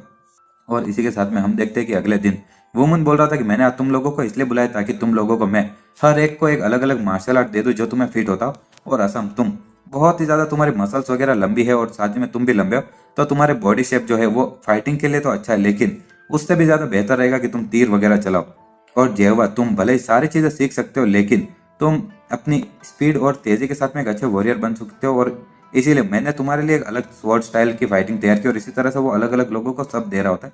और आगे वो बोलता है मैं ये तो नहीं बोल सकता कि ये मार्शल आर्ट की किताब है जो मैंने अपने हाथों से बनाई वो बेस्ट है, लेकिन ऐसा इसलिए क्योंकि मैं कुछ फाइटिंग स्टाइल में एक्सपीरियंस नहीं पा पाया हूँ, और इसीलिए मैंने अलग अलग किताबों के रेफरेंस से ही इस्तेमाल किया, लेकिन मैंने अपनी पूरी कोशिश की सारी चीज़ें कवर करने की, समझ गए। और यहाँ तक कि मैंने मारा से भी थोड़ी मदद ली है, तो मैं गारंटी देता हूँ कि इन बुक्स की जो क्वालिटी है वो एकदम अच्छी है। और कुछ दिनों में मैं जस्टिस कोलाइजन के लिए जा रहा हूँ, और इसीलिए मैं जब तक यहाँ पर नहीं हूँ, तुम अपनी ट्रेनिंग में एब्सेंट मत रहना और पूरे तरह से मेहनत करना, और आखिरकार तुम लोग हमारे फैमिली के इलाइट गार्ड्स हो। तो वो लोग बोलते हैं कि ठीक है, और हम बिल्कुल भी आलसी नहीं होंगे जब आप चले जाओगे, और हम लोग आपके शब्दों को याद रखेंगे, और ठीक है चलो ट्रेनिंग करने जाते। और जब वो लोग चले जाते, वुमन बोलता थैंक्स मारा। मारा कहती क्यों। वुमन कहता कि मैं वो सारी मार्शल आर्ट की किताबें इसलिए बना पाया क्योंकि तुमने मेरी मदद की थी, और मैं सच में ये सारी चीज़ें तुम्हारे बिना नहीं कर पाता। और इसी के साथ में उसके सिर पर हाथ रखता है, और वो बोलता है चलो हमेशा और हमेशा सारी चीज़ों के लिए शुक्रिया। मारा मन में सोचे कि आखिर ये क्या है, और मैं इतनी गर्म क्यों हो रही हूँ, और आखिर ये किस तरह की फीलिंग है। और इसी के साथ में 9 दिन बीत जाते, और कहीं पर वुमन ट्रेनिंग कर रहा होता रात को और उसके पिताजी आते कहते कि मेरे बेटे और तुम आज वापस इतनी मेहनत कर रहे हो और क्या मैंने डिस्टर्ब कर दिया। वुमन बोलता है नहीं पिताजी और बिल्कुल नहीं। उसके पिताजी उसको देखकर मुस्कुरा रहे होते और वुमन मन में सोचता है कि वो पिछले कुछ समय से काफी ज्यादा चुप हो रहे और मदर काफी ज्यादा इंतजार कर रही थी कि वो कुछ बोले और मेरा मानना यह है कि मुझे भी सेम चीजें करनी चाहिए। और आगे वो दोनों एक जगह पर बैठे होते हैं और उसके पिताजी बोलते बेटे तुम कुछ बोल क्यों नहीं रहे हो। वुमन बोलता है कि पिताजी आप मुझे मिलना है ना, तो इसका मतलब कि आप अभी मुझे किसी चीज को बताने के लिए तैयार हो चुके हो। तो उसके पिताजी थोड़ी देर के लिए शांत हो जाते और फिर बोलते कि हाँ।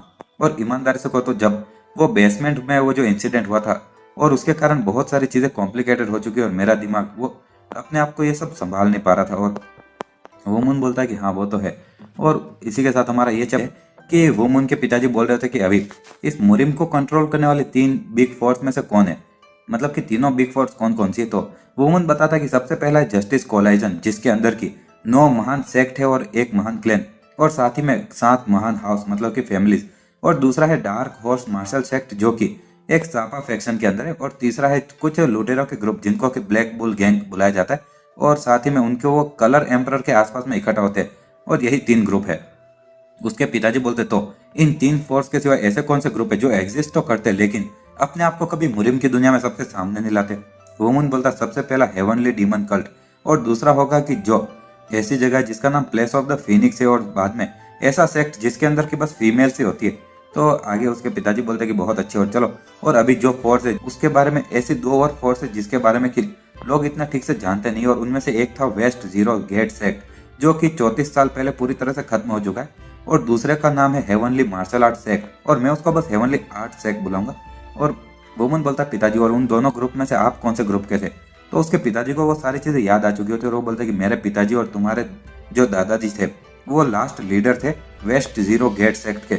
और जो हमारा वेस्ट जीरो गेट सेक्ट था वो बहुत ही ज्यादा मतलब कि पहाड़ों के बीच में था और हमारा सेक्ट एकदम परिवार की तरह रहता था और हम लोग खुशी खुशी रहते थे बिना किसी लड़ाई वगैरह के और ना ही किसी तरह के लालच के। वुमन बोलता तो आखिर ये कोलैप्स क्यों हो गया। उसके पिताजी बोलते कि मैं तब बहुत ज़्यादा छोटा था और तब मैं बस मार्शल आर्ट की ट्रेनिंग में इंटरेस्टेड था और अलग अलग ऐसे खेलता रहता था और घूमता रहता था। लेकिन मुझे एक चीज़ याद है कि वो चीज़ है कि जिसने हम पर हमला किया था हमारे वेस्ट जीरो गेट सेक्ट पर वो था हेवनली आर्ट सेक्ट।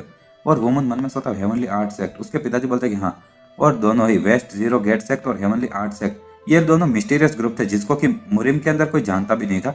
और ये कारण कि मेरा पूरा बचपन की याददाश्त चली गई ऐसा इसलिए क्योंकि वो इंसिडेंट इतना खतरनाक हुआ था और इसीलिए दूसरे लोगों को पता भी नहीं कि वेस्ट जीरो गेट सेक्ट पर हेवनली आर्ट सेक्ट ने हमला किया था और डिस्ट्रॉय कर दिया गया है। और मेरे पिताजी माताजी और सिस्टर और साथ ही में मेरे दादाजी और भाई सभी को मेरी आंखों के सामने मार दिया गया था और उस दिन मेरी दुनिया ही तबाह हो चुकी थी। और तब मैं बहुत ही ज़्यादा कमज़ोर था और बाद में मेरी जो मेमोरीज थी वो इतनी ज़्यादा बुरी यादें मैं याद नहीं रख सकता था और इसीलिए अनकॉन्शियसली मैंने अपनी यादों को मिटा दिया। वो मुन कहता क्या तो क्या आपने बदला लेना चुना है। तो उसके पिताजी बोलते कि अगर वो दर्द भरी मेमोरीज वापस आ गई जब मैं एक अनाथ के रूप में रहता था तो मैं पक्का पूरी जिंदगी बदला लेने के लिए बिताता लेकिन अब मैं वो नहीं कर सकता। लेकिन जब मेरी यादें वापस आई तो मैं बहुत ज़्यादा गुस्से में पड़ चुका था लेकिन तभी उसके अंत में मैं बस एक ही चीज़ सोच सकता था और वो थे तुम, वो कैंग और साथ ही में तुम्हारी माँ। और वो मन में सोचा कि मुझे उसका गुस्सा महसूस हो रहा है लेकिन उसी सेम समय पर मुझे ये भी महसूस हो रहा है कि वो अपने गुस्से को रोकने की भी कोशिश कर रहा है और मेरा मानना यह है कि वो बस अपने परिवार के लिए ये सब कर रहा है। और उसके पिताजी बोलते हैं कि भले ही जो वेस्ट जीरो गेट सेक्ट था वो बहुत ही ज़्यादा मतलब कि दूसरी दुनिया से अलग ही रहता था, उनके मतलब कि साथ में इतना मिलता जुलता नहीं था और इसीलिए मुरिम के अंदर कोई जानता भी नहीं था। लेकिन उनकी जो मार्शल आर्ट की स्किल्स थे वो बहुत ही ज़्यादा खतरनाक थी। लेकिन हेवनली आर्ट सेक्ट वो तो और भी ज़्यादा ताकतवर था हमारे वेस्ट जीरो गेट सेक्ट से भी। और इनफैक्ट जो वहाँ पर 3 लोग थे उनको 3 हेवनली आर्ट सेक्ट के किंग कहा जाता था और वो लोग बहुत ही ज़्यादा जैसे इनविंसिबल थे और वेल नहीं। और भले वो कितने भी ज़्यादा ताकतवर थे लेकिन मैं उनसे खुद से बदला लेना तो चाहता था लेकिन मैंने ये सारी चीज़ें छोड़ दी क्योंकि मुझे अपने परिवार की ज़्यादा चिंता हो रही थी। वुमन बोलता है लेकिन आपको इसके बारे में नाना जी को बताना चाहिए नहीं। तो उसके पिताजी बोलते हैं कि असल में मैंने भी इसके बारे में सोचा लेकिन मुझे नहीं लगता है कि मेरे जो पिताजी थे और साथ ही में दादाजी उनका मार्शल आर्ट मेरे जो ससुर जी है मतलब कि वुमन के नाना जी पाम एम्परर उनसे कुछ ज़्यादा कमज़ोर होगा। वुमन कहता क्या हेवनली आर्ट से इतना ज़्यादा ताकतवर है। उसके पिताजी बोलते कि हाँ और ये बस एक थोड़ा बहुत रफ आइडिया है लेकिन इस तरह से मुझे मेरा मानना है कि वो इतने ताकतवर है। और लेकिन क्या तुम्हें पता है कि तुम बस ये सारे मुश्किलों से ऐसे ही नहीं निकल सकते भले तुम्हारे नंबर ज़्यादा हो। और मुझे पता है कि जो मेरे ससुर जी है उनका मार्शल आर्ट काफ़ी ज़्यादा खतरनाक है लेकिन मेरा मानना ये है कि वो उनके लिए भी मुश्किल होगा कि वो अपने परिवार की रक्षा और उन पर हमला एक साथ में सेम समय पर कर पाएंगे। और वुमन बोलता है ऐसी बात है। और उसके पिताजी बोलते मैं तुम्हें बस इस केस में बोल रहा हूँ कि लेकिन तुम उनसे बदला लेने के बारे में सोचना भी बंद। और मेरा मानना यह है कि तुम उनको मुहिम में वापस कभी नहीं देखोगे, क्योंकि अपने आप को उन्होंने पिछले 34 साल के उस इंसिडेंट के बाद में कभी नहीं दिखाया है। और मैंने डिसाइड किया कि मैं तुम्हें ये चीजें बता दूं, क्योंकि मैं हमेशा तो अपने परिवार से ये सारी चीजें छुपा के नहीं रख सकता था, और मेरा परिवार ही तो है इस पूरी जिंदगी में जो मेरे पास में बचा है। वुमन बोलता है कि ठीक है पिताजी।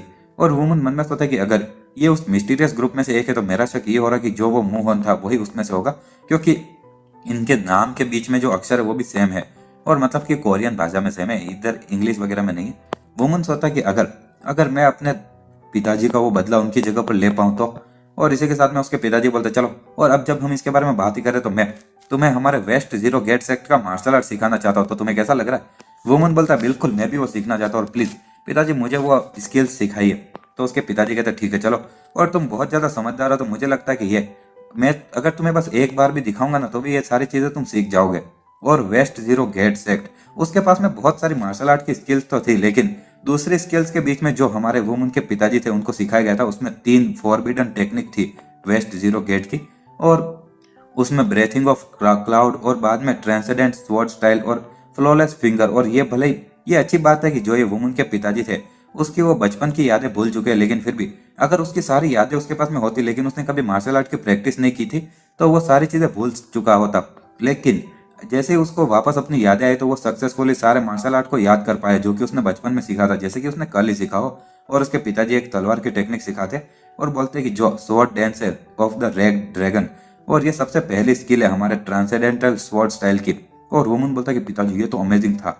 और उसके पिताजी बोलते बेटे अब तुम ये ट्राई करो। वुमन बोलता ठीक है, और इसी के साथ में वुमन भी वो ट्राई कर रहा था, और मन में सोचा कि उसी के डेमोन्स्ट्रेशन की ही तरह जो तलवार है वो अलग अलग कलर दिखाती, और वुमन मन में सोचा कि मैं अपनी चीज ताकत का इस्तेमाल कर रहा हूँ उस तलवार के अंदर, और रेड ऑरेंज व्हाइट और इसी तरह से अलग अलग।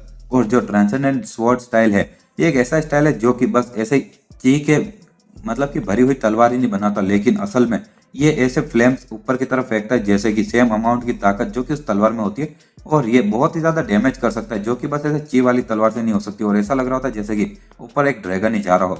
और वुमन के पिताजी वो देखते हो मन में सोचते कि वो है मेरा बेटा। और मेरी डेमोन्स्ट्रेशन इतनी भी खास नहीं थी, लेकिन उसने जो अपने वो स्वॉर्ड स्टाइल दिखाया वो एकदम परफेक्ट है जैसा कि मैंने अपने बचपन में देखा था, और ये ऐसा लग रहा है जैसे कि मैं अपने ही पिताजी को वापस देख रहा हूँ। और वो रो रहा होता है, और वुमन देखते कहता है पिताजी आखिर क्या हुआ। उसके पिताजी कहते नहीं नहीं मेरी आंख में कुछ घुस गया था, और चलो इतना काफी है इस स्वॉर्ड स्टाइल के लिए, और चलो अब मैं तुम्हें फ्लॉलेस फिंगर की टेक्निक सिखाता हूँ। वुमन बोलता ठीक है, और इसी के साथ में वो एक टेक्निक इस्तेमाल करता है, और उसकी उंगलियों से ची वगैरह निकलती है और वो पत्थर पर टकराती है। उसके पिताजी बोलते बहुत अच्छे, और सच में ये खुशकिस्मती कि मुझे तुम्हारे जैसा बेटा मिला। वुमन बोलता बिल्कुल, और आखिर मैं किसका बेटा हूँ और तुम्हारा ही तो। और उसके पिताजी भी बोलते कि हाँ हाँ। और वुमन मन में सोचा आखिर कितना समय हो चुका है जब मैंने उसको इस तरह से हंसते हुए देखा। और तभी वहां पर कोई आते हुए कहता कि मैं तुम्हें परेशान तो नहीं करना चाहता, लेकिन जो एल्डर है वो तुम्हें ढूंढ रहे। वुमन बोलता है क्या, और इस इतनी देर से, और आखिर क्या चल रहा है। और हम देखते हैं कहीं पर वुमन जाता है और एक बंदा बोलता है तो आप आ गए वुमन, और वेलकम। और वुमन बोलता है आखिर आप इतनी रात को सोने की जगह पर ये सब क्या कर रहे हो। तो एक एल्डर बोलता है कि जस्टिस कॉलेजन पर जाने की जगह पर हमारे पास में एक और इम्पोर्टेंट मैटर है तुम्हारे साथ में बात करने के लिए। और वो लोग बोलते हैं कि जैसा तुम्हें पता है, और हमारा आयरन ब्लेड हाउस वो दूसरे घरों से अलग है, और हम लोग हमेशा बाहर की तरफ खुले में रहते हैं, और इसीलिए हमारे परिवार का मोटो है कि हम वैगाबॉन्ड्स की तरह ही जिएंगे। लेकिन हमारा जो फैमिली मोटो है वो बहुत ही बदल चुका है, क्योंकि हम बहुत ही ज्यादा आराम की जिंदगी जीने लगे पिछले कुछ 20 सालों से। इसी के साथ हमको एक एल्डर बोल रहा होता है कि जैसा आपको पता है वुमन और हमारा आयरन ब्लेड हाउस वो दूसरे सभी घरों से अलग है, और हम लोग खुले में रहना पसंद करते हैं, और हमारे परिवार का मोटो है कि हम हमेशा वैगबॉन्ड्स की तरह रहते हैं। वैगबॉन्ड मतलब कि आवारा जो कि इधर उधर भटकते रहते हैं, जो कि वुमन के नाना जी है ही पाम एम्परर। और इसी के साथ में एक दूसरी एल्डर बोलती है लेकिन हमारा फैमिली मोटो बदल चुका है, क्योंकि हम पिछले 20 सालों से बहुत ही ज्यादा आराम की जिंदगी जी रहे। और इसीलिए एक बंदा बोलता है कि इसीलिए जो हमारे साथ में जो बच्चे हैं और जो कि तुम्हारे साथ में इस ट्रिप पर आने वाले उन पर भी ये अप्लाई होता है, और उनके पास में ऐसी कोई बाहर की जिंदगी जीने का कोई एक्सपीरियंस नहीं है, और आखिर जब उनके पास में पैसों की कमी हो तो कैसे ट्रेवल करना चाहिए वो भी। और आगे वो बुढ़ा आदमी बोल रहा था कि एक दिन इन बच्चों को इस बुरी दुनिया में बाहर जाना पड़ेगा, और बाद में वो ऐसे सिचुएशन में भी आएंगे जब उनके पास में कोई रास्ता नहीं होगा बिना पैसों के जीने के, और ये ज्यादा अच्छा नहीं रहेगा कि उन लोगों को ऐसे एक्सपीरियंस पहले मिल जाए। वुमन बोलता तो अभी तुम मुझसे बोल रहे हो कि मैं इन सारे बिना एक्सपीरियंस वाले नए नए लोगों को अपने साथ में ले जाऊं अपनी ट्रिप पर, और उनको बाहर की जिंदगी जीने का एक्सपीरियंस दूं नॉर्मल जिंदगी का, और तुम सीरियस तो नहीं हो नहीं। तो वो सभी लोग इधर उधर नजरें फेरने लगते। और वुमन बोलता ये बच्चे ये अपनी पूरी जिंदगी ऐसी जगह पर ही रहे और बहुत ही ज्यादा अच्छी जिंदगी जी रहे, और तुम्हें क्या लगता है कि वो अपनी मर्जी से मेरे साथ में चलेंगे, और अगर तुम उनको बोलोगे कि जाओ और बिना किसी सपोर्ट के एक नॉर्मल जिंदगी जियो, और तब तो मैं जस्टिस कॉलेजन में नहीं जा रहा और मैं तो बस यहीं पर रहूंगा और मेरी मार्शल आर्ट की स्किल को प्रैक्टिस करूंगा। एक एल्डर बोलता है कि हमें भी तुमसे ये पूछते हुए शर्म आ रही है, लेकिन फिर भी, और तुमने ऑलरेडी हमारे घर के लिए कितना कुछ कर दिया और इसलिए हम और ज्यादा तुमसे कुछ काम करवाना नहीं चाहते थे, लेकिन अभी के हमारे घर के सिचुएशन देखो और चीजें वुमन इतनी भी अच्छी नहीं और प्लीज थोड़ी दया दिखाओ। वुमन बोलता तो क्या तुम एल्डर से उनका अपने साथ में नहीं ले जा सकते वो सारी नॉर्मल जिंदगी दिखाने के लिए ट्रिप पर, और आखिर तुम मुझे ये सब क्यों करवा रहे हो? तो वो एल्डर बोलता है कि जैसा तुम्हें ऑलरेडी पता है कि तुम इस घर के बच्चों के लिए एक आइडल जैसे हो और इसीलिए क्या तुम्हें पता भी है कि आखिर वो सभी लोग तुम्हें कितना फॉलो करना चाहते हैं ट्रिप पर? दूसरी एल्डर भी बोलती है कि हाँ, और वो लोग अगर तुम्हारे साथ में होगे तो सारी मुश्किलों का सामना कर लेंगे और प्लीज तुम ही अकेले हो जो कि इसके लिए एकदम बराबर रहोगे। वुमन मन में सोचा अरे यार, और जब मार्शल आर्ट के इंस्ट्रक्टर थे वो मुझे बोला करते थे कि मिलिट्री के अंदर वो हमेशा सबसे ज्यादा जो छोटे मोटे काम होते वो एकदम लो रैंक के सोल्जर को देते, और ये बेसिकली वो लोग मुझे यही करने को बोल रहे। और एक एल्डर बोल रहा था कि वुमन हम तुमसे भीख मांगते हैं, दूसरा भी बोलता है कि हाँ तुम हमारे आयरन ब्लेड हाउस की आखिरी उम्मीद हो, और एक और एल्डर बोलते कि आखिर हम जैसे बुढ़े लोग इसके बारे में क्या ही कर सकते। वुमन बोलता ठीक है चलो मैं एक बार ट्राई करूंगा, लेकिन उसके बदले में मुझे बहुत सारे कंपनसेशन चाहिए, और कैसा रहेगा कि 1000 न्यांग। तो वो लोग कहते ये तो कोई प्रॉब्लम नहीं है, इतना सारा पैसा हमारे बच्चों को तुम्हारे जैसे इलाइट से ट्रेन करवाने के लिए कोई छोटी बात थोड़ी, इतना पैसा तो हम दे ही सकते हैं। वुमन बोलता है ठीक है चलो, तो मुझे अभी जाकर सोचना पड़ेगा कि मैं बच्चों को कैसे ट्रेन करूं और इस ट्रिप पर, और वो लोग कहते ठीक है ठीक है। और इसी के साथ में हम अगले दिन का सीन देखते हैं। आगे हम देखते हैं कि कुछ टाइम बाद में वुमन के पिताजी और मम्मी बोल रहा था कि बैठे और ध्यान से, और उसके पिताजी बोलते हैं कि हाँ, और सेफ्टी नंबर 1 प्रायोरिटी रहनी चाहिए तुम्हारी हमेशा, और प्लीज तुम भी सुरक्षित रहना मारा। वुमन बोलता है ठीक है चिंता मत करो, और सियोन बोलते कि ब्रदर और ये भूलना मत मेरे बारे में जब तुम ट्रिप पर हो, ठीक है ना? और वुमन बोलता है आखिर ये क्या है? और सियोन उसको कोई बैग दे रही होती है और बोलते कि मैंने सुना कि जो एक आदमी का गर्व होता है वो उसके बहुत ही ज्यादा भरे हुए वॉलेट से आता है, मतलब कि पैसों से। और आगे वो बोलते कि ये वो प्रॉफिट है जो कि हमारे उस मर्चेंट ग्रुप से मिला है, और ये कोई बड़ी डील नहीं है क्योंकि जो हमारा आधा व्यापारिक ग्रुप है वो तुम्हारे नाम पर है। वुमन बोलता हो थैंक यू सिस्टर, और तुम हमेशा बेस्ट हो। सियोन बोलते थैंक यू, और इसी के साथ में वुमन बोलता तो अब मैं जा रहा हूँ। और वुमन की जो जर्नी थी वो शुरू हो चुकी थी जस्टिस कॉलेजन के वहां पर, और उसके 10 स्वॉर्ड के 9 मेंबर्स उसके साथ में थे। और इसी के साथ में सबसे पहली रात का हम सीन देखते हैं जहां पर कि कोई बोलता है चलो, और हम लोग फाइनली एक इन तक पहुंच चुके हैं। और एक बंदा कहता है सेकंड कजन, और कैसा रहेगा कि हम लोग आज की रात इस इन के अंदर बिताए। और वुमन मन में सोचा आखिर मुझे क्या करना चाहिए, और मुझे अभी भी कोई अलग कारण नहीं मिला कि मैं उनको एक नॉर्मल जिंदगी, मतलब कि छोटी जिंदगी, बाहर रहने वाली जिंदगी का एक्सपीरियंस कराऊं, और तो मैं आखिर उनको बाहर में सोने के लिए कैसे बोल सकता हूँ। और चलो कुछ नहीं, और अभी अभी के लिए तो इनके अंदर रहने ज्यादा बेहतर है, चलो आज रात के लिए यहीं पर रुक जाते। वुमन बोलता ठीक है चलो, और हम लोग आज रात के लिए यहीं रुकेंगे। और एक हरे बाल वाली लड़की बोलती ठीक है चलो, और फाइनली हम लोग एक ब्रेक ले रहे हैं और चलो कुछ खाना खाने चलते। और कोई बोलता है मैं सबसे पहले नहाने जा रहा हूँ। वुमन बोलता मारा, और तुम्हें भी थोड़ा आराम कर लेना चाहिए। और तभी हम देखते कि मारा पीछे से प्रकट हो जाती है और बोलती ठीक है। एक बंदा कहता है वाह, और miss flower with no smile, और मैंने उसकी प्रेजेंस को फील ही नहीं किया। और मतलब कि उन लोगों ने मारा का नाम रखा होता है कि बिना मुस्कुराने वाला फूल, फ्लावर विथ नो स्माइल। और वो लोग कहते हैं कि हमें खुशी है कि तुम भी हमारे साथ में हो। और एक वो हरे बाल वाली लड़की बोलती है कि हाँ, और भले ही हमारे सेकंड कजन वुमन कहीं पर भी जाए लेकिन मिस मारा कभी भी उसको मिस नहीं करती है, नहीं, और उसके साथ में रहती है। और वो लोग पक्का एक कपल से, नहीं। और तभी कोई बोलता नहीं नहीं वो ठीक नहीं है, और वो लोग लव ट्रायंगल में अभी, क्योंकि जो अभी वो व्यापारी ग्रुप की जो लीडर है सियोन, और वो भी हमारे वुमन के साथ में बहुत ही ज्यादा करीबी रिलेशनशिप में है। और दूसरे लोग कहते ओ लव ट्रायंगल, और वुमन जोर से चिल्लाता है क्या लव ट्रायंगल, और बकवास करना बंद करो और तुम लोग अपने रूम में जाकर सो जाओ। एक लड़की कहती है देखो देखो उसका चेहरा शर्मा रहा है, दूसरी लड़की भी बोलती है कि हाँ कितना क्यूट। और वुमन बोलता चलो मारा, और हम भी अपने रूम में चलते। मारा बोलते लेकिन वुमन, और आखिर ये बिना स्माइल वाला फूल कौन है? वुमन बोलता आखिर ये और कौन हो सकता है, ये तुम हो मारा, और लोग तुम्हें यही बुलाते हैं। मारा बोलते ऐसी बात है। और आगे वो बोलते तो आखिर ये लव ट्रायंगल क्या है? तो वुमन बोलता है वो तो बस एक मजाक है, और उसके ऊपर कुछ ज्यादा अटेंशन मत दो। मारा बोलते ठीक है। और वुमन मन में सोचता है कि ये तो हो ही नहीं सकता कि मैं मारा और सियोन के बीच में लव ट्रायंगल में हूँ, राइट। और इसके बारे में सोचने से ही, और वो आगे सोचता है 1 मिनट, और अब जब मैं इसके बारे में सोचता हूँ तो जो सियोन है वो अभी बहुत ही ज्यादा मेरे सामने चार्मिंग दिखने की कोशिश कर रही है, और उसका मेरे सामने जो एटीट्यूड है वो भी बहुत बदल चुका। और क्या होगा कि अगर हम लोग सच में लव ट्रायंगल में हुए तो, और आखिर मैं इन दोनों के बीच में से किसको चुनूंगा? और तुम लोग होते तो किसको चुनता? मैं तो मारा को चुनता। और वुमन बोलता है कि छोड़ो यार, और आखिर मैं ये सब क्या ही सोच रहा हूँ, और संग वुमन, और इसके बारे में तुम सोचना ही मत। और इसी के साथ में कुछ दिन निकल जाते और हम लिन यिंग काउंटी के अंदर का सीन देखते, जहां पर कि एक बंदा बोलता है सेकंड कजन, और मेरी एक रिक्वेस्ट है, और क्या तुम मेरी बात सुनोगे? वुमन बोलता है क्या? तो बोलता है कि क्या तुम मेरे साथ में हॉस्टेस बार में चलोगे? और चिंता मत करो, वहां पर कोई वेश्या वगैरह नहीं है, ये बस नॉर्मल बार है, और वुमन बोलता है कि आज की रात मुझे ट्रेन करना है, और जो दिन मैंने मिस कर दिया ट्रेनिंग के और मैं दूसरे किसी बहनों को नहीं बोलूंगा तो तुम जाओ सीक्रेटली। तो वो बंदा बोलता है ठीक है सर, और परमिशन के लिए शुक्रिया। और इसी के साथ में वो हम देखते हैं कि रात को वुमन कहीं पर अपनी तलवारबाजी की प्रैक्टिस कर रहा होता है मारा के साथ में, और वो बोलता है हाँ, और लगता है कि कुछ कहीं पर हो रहा है ऐसा मुझे लग रहा है, और मारा भी बोलते कि हाँ। और इसी के साथ में वो दोनों कहीं पर जाने लगते, और जब दोनों ही भागते हुए जा रहे होते तो एक लड़की आते हुए बोलती सेकंड कजन, और एक प्रॉब्लम हो चुकी है और हमारे जो ब्रदर्स है वो एक लड़ाई में पड़ चुके हैं। वुमन बोलता है कहाँ पर, मुझे वहां पर ले चलो। तो वो लड़की कहती मुझे फॉलो करो, और वुमन मन में सोचता लेकिन आखिर ये बेक यो को इसके बारे में कैसे पता है यार। और इसी के साथ में हम देखते हैं कि कहीं पर किसी के चिल्लाने की आवाज आ रही होती है, और एक बंदा बोलता है कि अगर तुम किसी से लड़ाई करने ही वाले थे तो तुम्हें इतना समझदार होना चाहिए था कि तुम अपने लेवल के किसी दुश्मन को चुनते। और जो होंग मई है वो मेरी बीवी बनने वाली भविष्य में, और तुम्हारी हिम्मत कैसी बास्टर्ड्स की कि तुम उसको उसके साथ में एक टेबल पर बैठने की कोशिश करो। और वहां पर हम देखते हैं कि एक थोड़ी सी बदसूरत सी लड़की खड़ी होती, और एक बंदा बोलता है तुम बास्टर्ड, और होंग मई ने कहा है कि वो तुम्हें जानती भी नहीं है, और तुम्हारी हिम्मत कैसे हुई वो तुम्हारी बीवी बनने वाली ऐसा बोलने की। तो सामने वाला इंसान बोलता है कि हाँ, और अगर तुम अभी अंत तक ऐसे रेजिस्ट करने वाले हो तो मुझे तुम्हें मारना पड़ेगा। और जब वो तलवार चलाने वाला होता है तभी वुमन बीच में आता और कहता वहीं पर रुक जाओ। और सामने वाला इंसान कहता आखिर तुम कौन हो। तो पीछे वाले लोग कहते हैं सेकंड कजन। वुमन बोलता है कि चलो, और बीच में पड़ने के लिए तो माफी चाहता हूँ, लेकिन ये सभी लोग मेरे भतीजे हैं, और मैं सच में मुझे देखना पसंद नहीं कि वो किसी से मार खाए। तो सामने वाला इंसान बोलता है कि ये बंदा ये सच में दूसरे लोगों से तो काफी ज्यादा अलग है। और वो लोग कहते हैं सॉरी सेकंड कजन। वुमन बोलता है कि ठीक है चलो, और तुम्हारी जो सिचुएशन है वो मुझे जल्दी से एक्सप्लेन करो, और ये किसकी गलती है। तो एक वो बंदा बोलता है कि हम लोग यहाँ पर ये जो गाना गाने वाली इसके साथ में मजाक कर रहे थे, और ये इंसान अचानक से अंदर आ गया, और उसने कहा कि जो ये गाना गाने वाली है और नाचने वाली जिसका नाम होंग मई है, और वो उसकी बीवी बनेगी भविष्य में। लेकिन उस औरत होंग मई ने कहा कि वो इस आदमी को जानती भी नहीं है।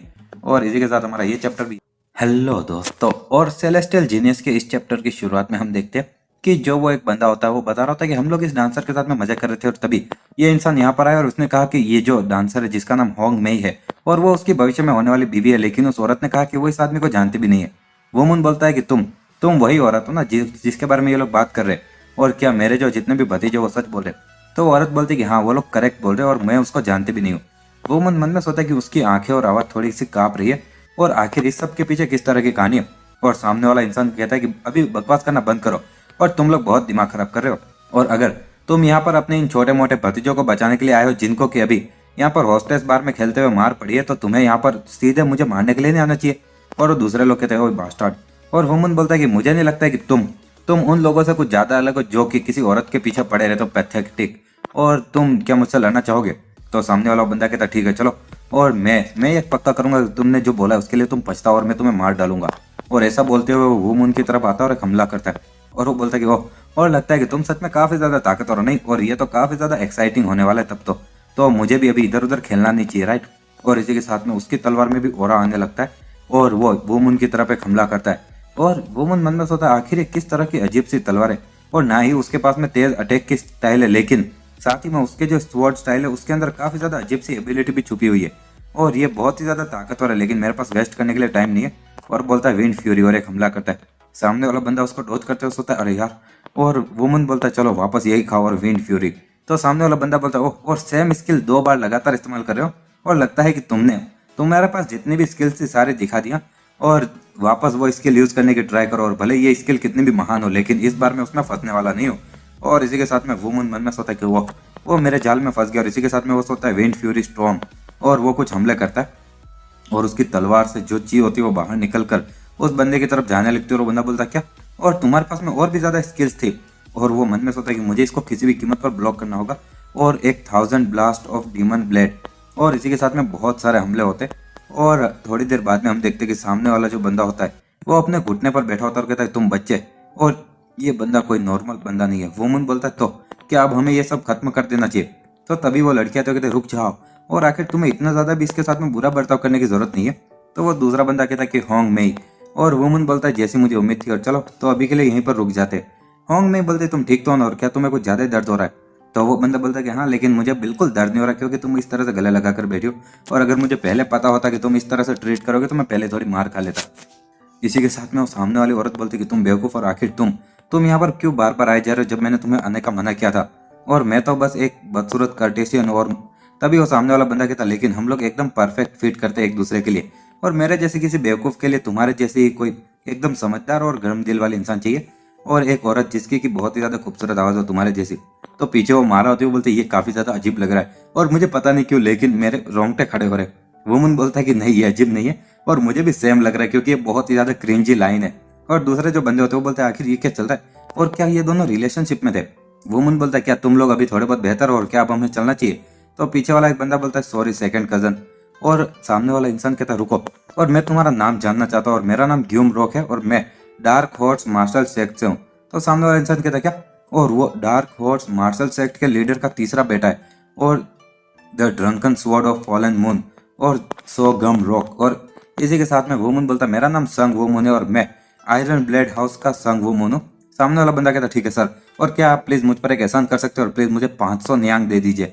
वुमन बोलता है हाँ क्या, लेकिन तुमने अभी कुछ सेकंड पहले तो मुझे गालियां दी थी नहीं। तो वो कहता लेकिन यही तो जिंदगी, इसके बारे में तो नहीं है और प्लीज मेरी मदद करो यार, और अगर तुम मुझे बस 500 न्यांग दे दोगे तो मैं गारंटी देता हूँ कि मैं उससे ज्यादा तुम्हें वापस दूंगा जो तुम मुझे दे रहे हो। वुमन बोलता हो और लगता है कि ये वो पैसा है जो कि मिस होंगमे को यहाँ पर इस बार से छुड़वाने के लिए चाहिए। तो सामने वाला बंदा कहता है कि हाँ बिल्कुल, और जब मेरे परिवार को पता चला कि ये फैक्ट कि मैं इसको खरीदने की कोशिश कर रहा हूँ हॉस्टेस बार से, तो उन्होंने डिसाइड किया कि वो मुझे एक भी रुपया नहीं देंगे। वो मन मन में सोचता है 500 न्यांग, ये ऐसा इतना ही पैसा है जो कि मुझे अपने घर से मिला और ये परफेक्ट है। और सच में कोई मुझे बहाना नहीं मिल रहा था कि हम लोग खुले में रहने के लिए क्या बोले, लेकिन चलो फाइनली मिल गया। और वुमन बोलता ठीक है, लेकिन पक्का करना कि तुम बाद में किसी भी तरीके से मुझे वापस पैसे दे दो, समझे। और वो पीछे वाला बंदा कहता ओ आपकी दया और मैं कभी नहीं भूलूंगा सर। वुमन बोलता है ऑफकोर्स तुम्हें मुझे वापस देना ही होगा ये पैसा, और चलो गाइस चलते हैं। तो सामने वाला बंदा मन में सोच रहा था कि मैं एक छोटे तालाब की बड़ी मछली था और हे भगवान मुझे पता नहीं था कि उसके जितना भी एक ताकतवर इंसान होगा यहाँ पर, और आयरन ब्लेड हाउस, और उन लोगों के पास में अभी भी ऐसी काबिलियत है कि वो पाम एम्परर जैसे वॉरियर्स को प्रोड्यूस कर सकते हैं। और इसी के साथ में हम अगले दिन सुबह का सीन देखते हैं जहाँ पर कि वुमन बोल रहा था कि हमें अब से थोड़े बहुत पैसे बचाने की कोशिश करनी चाहिए और हम लोग अब से कुछ समय तक बस नूडल्स ही खाने वाले हैं। तो वो लोग कहते क्यों आखिर क्यों, और आखिर अब हमारे पास में कितना पैसा बचा ये मत बोलना। कि वुमन बोलता है कि हाँ मेरे पास में अभी 1-2 न्यांग ही बचे मेरी पॉकेट में, और मैंने जितने भी 500 न्यांग थे जो हमें परिवार से मिले थे वो यहाँ पर उस ग्यूम रॉक को दे दिए। और वो लोग कहते यार ये तो कुछ ज्यादा ही, और आखिर हम लोग अभी ये बचे हुए पैसों का क्या ही करेंगे जब हमारे पास में इतने सारे लोग हैं। और वुमन मन में सोचता है कि वेल मेरे पास में 300 न्यांग और है जो कि सिस्टर सियोन ने दिया है, लेकिन मैं उनको ये कभी नहीं बताने वाला। और वुमन बोलता है कि हम एक फैक्शन से और इसीलिए हमें एटलीस्ट थोड़ी बहुत बातचीत तो करनी पड़ेगी नहीं, और भावताल। और प्लस उस सामने वाले बंदे ने कहा था कि वो मुझे जितना मैंने पैसा दिया उससे 2 गुना वापस देगा। तो वो लोग कहते तो आखिर हम लोग अभी की प्रॉब्लम का क्या करेंगे। वुमन बोलता है कि ओए तुम लोग अभी कुछ ज्यादा ही मेरे पर क्रूर मत बनो, और मेरे पास में थोड़ा बहुत आइडिया है और इसीलिए सब कुछ निपटा लेंगे। और तुम लोगों को नहीं लगता है कि ये कैंप बाहर की तरफ सोना और थोड़ा बहुत रोमांटिक होगा। और यहाँ तक कि हमारे घर के जो फाउंडर थे मास्टर बैकसेन जो कि अनडिफेटेबल आयरन ब्लेड थे, और साथ ही में वो भी इसी तरह से एक आवारा मतलब कि वैगेबॉन्ड वो बाहर ही रहा करते थे उसी की तरफ। एक लड़की बोलती है कि तुम बस बात ही करते हो। वुमन बोलता है कि वेल कुछ ना करने से तो ज्यादा बेहतर नहीं। और वो लड़की कहती क्या तुम सीरियस हो। वुमन बोलता ठीक है चलो, और तुम में से आधे लोग यहाँ पर रहकर आग जलाएंगे और आधे लोग जाओ शिकार करने। और कोई बोलता ओ कम ऑन यार, और मारा कहती कि मैं अकेले जाऊंगी। और हम कुछ टाइम बाद का सीन देखते जहाँ पर कि कोई बोल रहा था कि 5 मछलियाँ और 8 खरगोश और साथ ही में 19 बर्ड्स, और दूसरे लोग बोल रहे थे कि वाह। और हम सभी लोगों ने जो कंबाइन किया है वो लोग बस 5 मछली और 8 खरगोश ही ला पाए, लेकिन miss flower with no smile मतलब कि मारा ने 19 बर्ड अकेले ही ला लिए। वुमन बोलता कि वाह मारा हमेशा की तरह ग्रेट है, और चलो तो मैं कुकिंग करूंगा। और इसी के साथ में वो लोग आग पर वो सब पका रहे होते। इसी के साथ में हम देखते कोई बोल रहा था कि वाह ये अमेजिंग है। वुमन बोलता नहीं, और ये कितना रोमांटिक है नहीं, और मैंने अपना सारा पैसा ग्यूम रॉक को दे दिया ताकि तुम लोगों को ये सारी नेचर की ब्यूटी दिखा पाऊँ, और तुम्हें इसके बारे में नहीं पता था ना। तो एक लड़की बोलती कम ऑन यार तुम ऐसे बात करे और तुम सीरियस तो नहीं हो ना। और वुमन ऐसे हंस रहा होता है, और वो हरे बाल वाली लड़की मन में सोचती कि ये वो इंसान है जिसने की आसानी से ब्रदर बेक हुन वोन को क्रश कर दिया था, और मैं हमेशा से उससे नफरत करती थी, लेकिन वेल जिस तरह से मैं अभी उसको देख रही हूँ तो वो इतना भी बुरा नहीं है, और शायद वो कोई अच्छा इंसान भी हो सकता है। और इसी के साथ में हम देखते हैं कि अगला दिन जब वो लोग कहीं पर जा रहे होते हैं और वुमन बोलता अरे नहीं, और लगता है कि हमारे पास में कुछ बिन बुलाए मेहमान वापस आ गए। और एक बंदा बोलता है लगता है कि यहाँ पर वो काफी ज्यादा नंबर में, और मैं सच में समझ नहीं पा रहा हूँ कि आखिर यहाँ पर इस इलाके में इतने सारे लुटेरे क्यों। वुमन बोलता है कि इससे मैं सच में थक रहा है यार, और आखिर हम लोग ऑलरेडी कितनी बार इन लुटेरों से मिल चुके। एक बंदा कहता सेकंड कजन, और इस ग्रुप के साइज को देखते हुए तुम्हें नहीं लगता है कि ये इनका कोई माउंटेन के अंदर कोई केबिन भी होगा, और साथ ही में यहाँ पर बाहर की तरफ कैंप करना कितना थकाने वाला है, तो कैसा रहेगा कि हम उनकी जगह पर एक रात गुजारे आराम से। वुमन कहता क्या, और दूसरे सभी लोग भी कहते कि हाँ ये अच्छा आइडिया, और सेकंड कजन चलो ये करते। वुमन मन में सोता कि हाँ, और हर एक दिन बाहर कैंप करना तो हार्ड है, और वो बोलता ठीक है चलो यही करते। और सामने कुछ लोग आते हुए कहते हाँ, और इस पहाड़ के जो शेर है वो यहाँ पर आ चुके हैं, और तुम छोटे बास्टार्ड्स और दूसरे सभी लोग जो वुमन की टीम वाले होते हैं, वुमन बोलता है चलो जोंगवू और उनको पकड़ो, और वो बंदा कहता है यस सर। और इसी के साथ हमारा ये चैप्टर भी यही खत्म होता है। अगर आपको वीडियो पसंद आती है तो लाइक शेयर एंड सब्सक्राइब कर देना। मैं डेली ऐसी वीडियोस लाता रहता हूँ।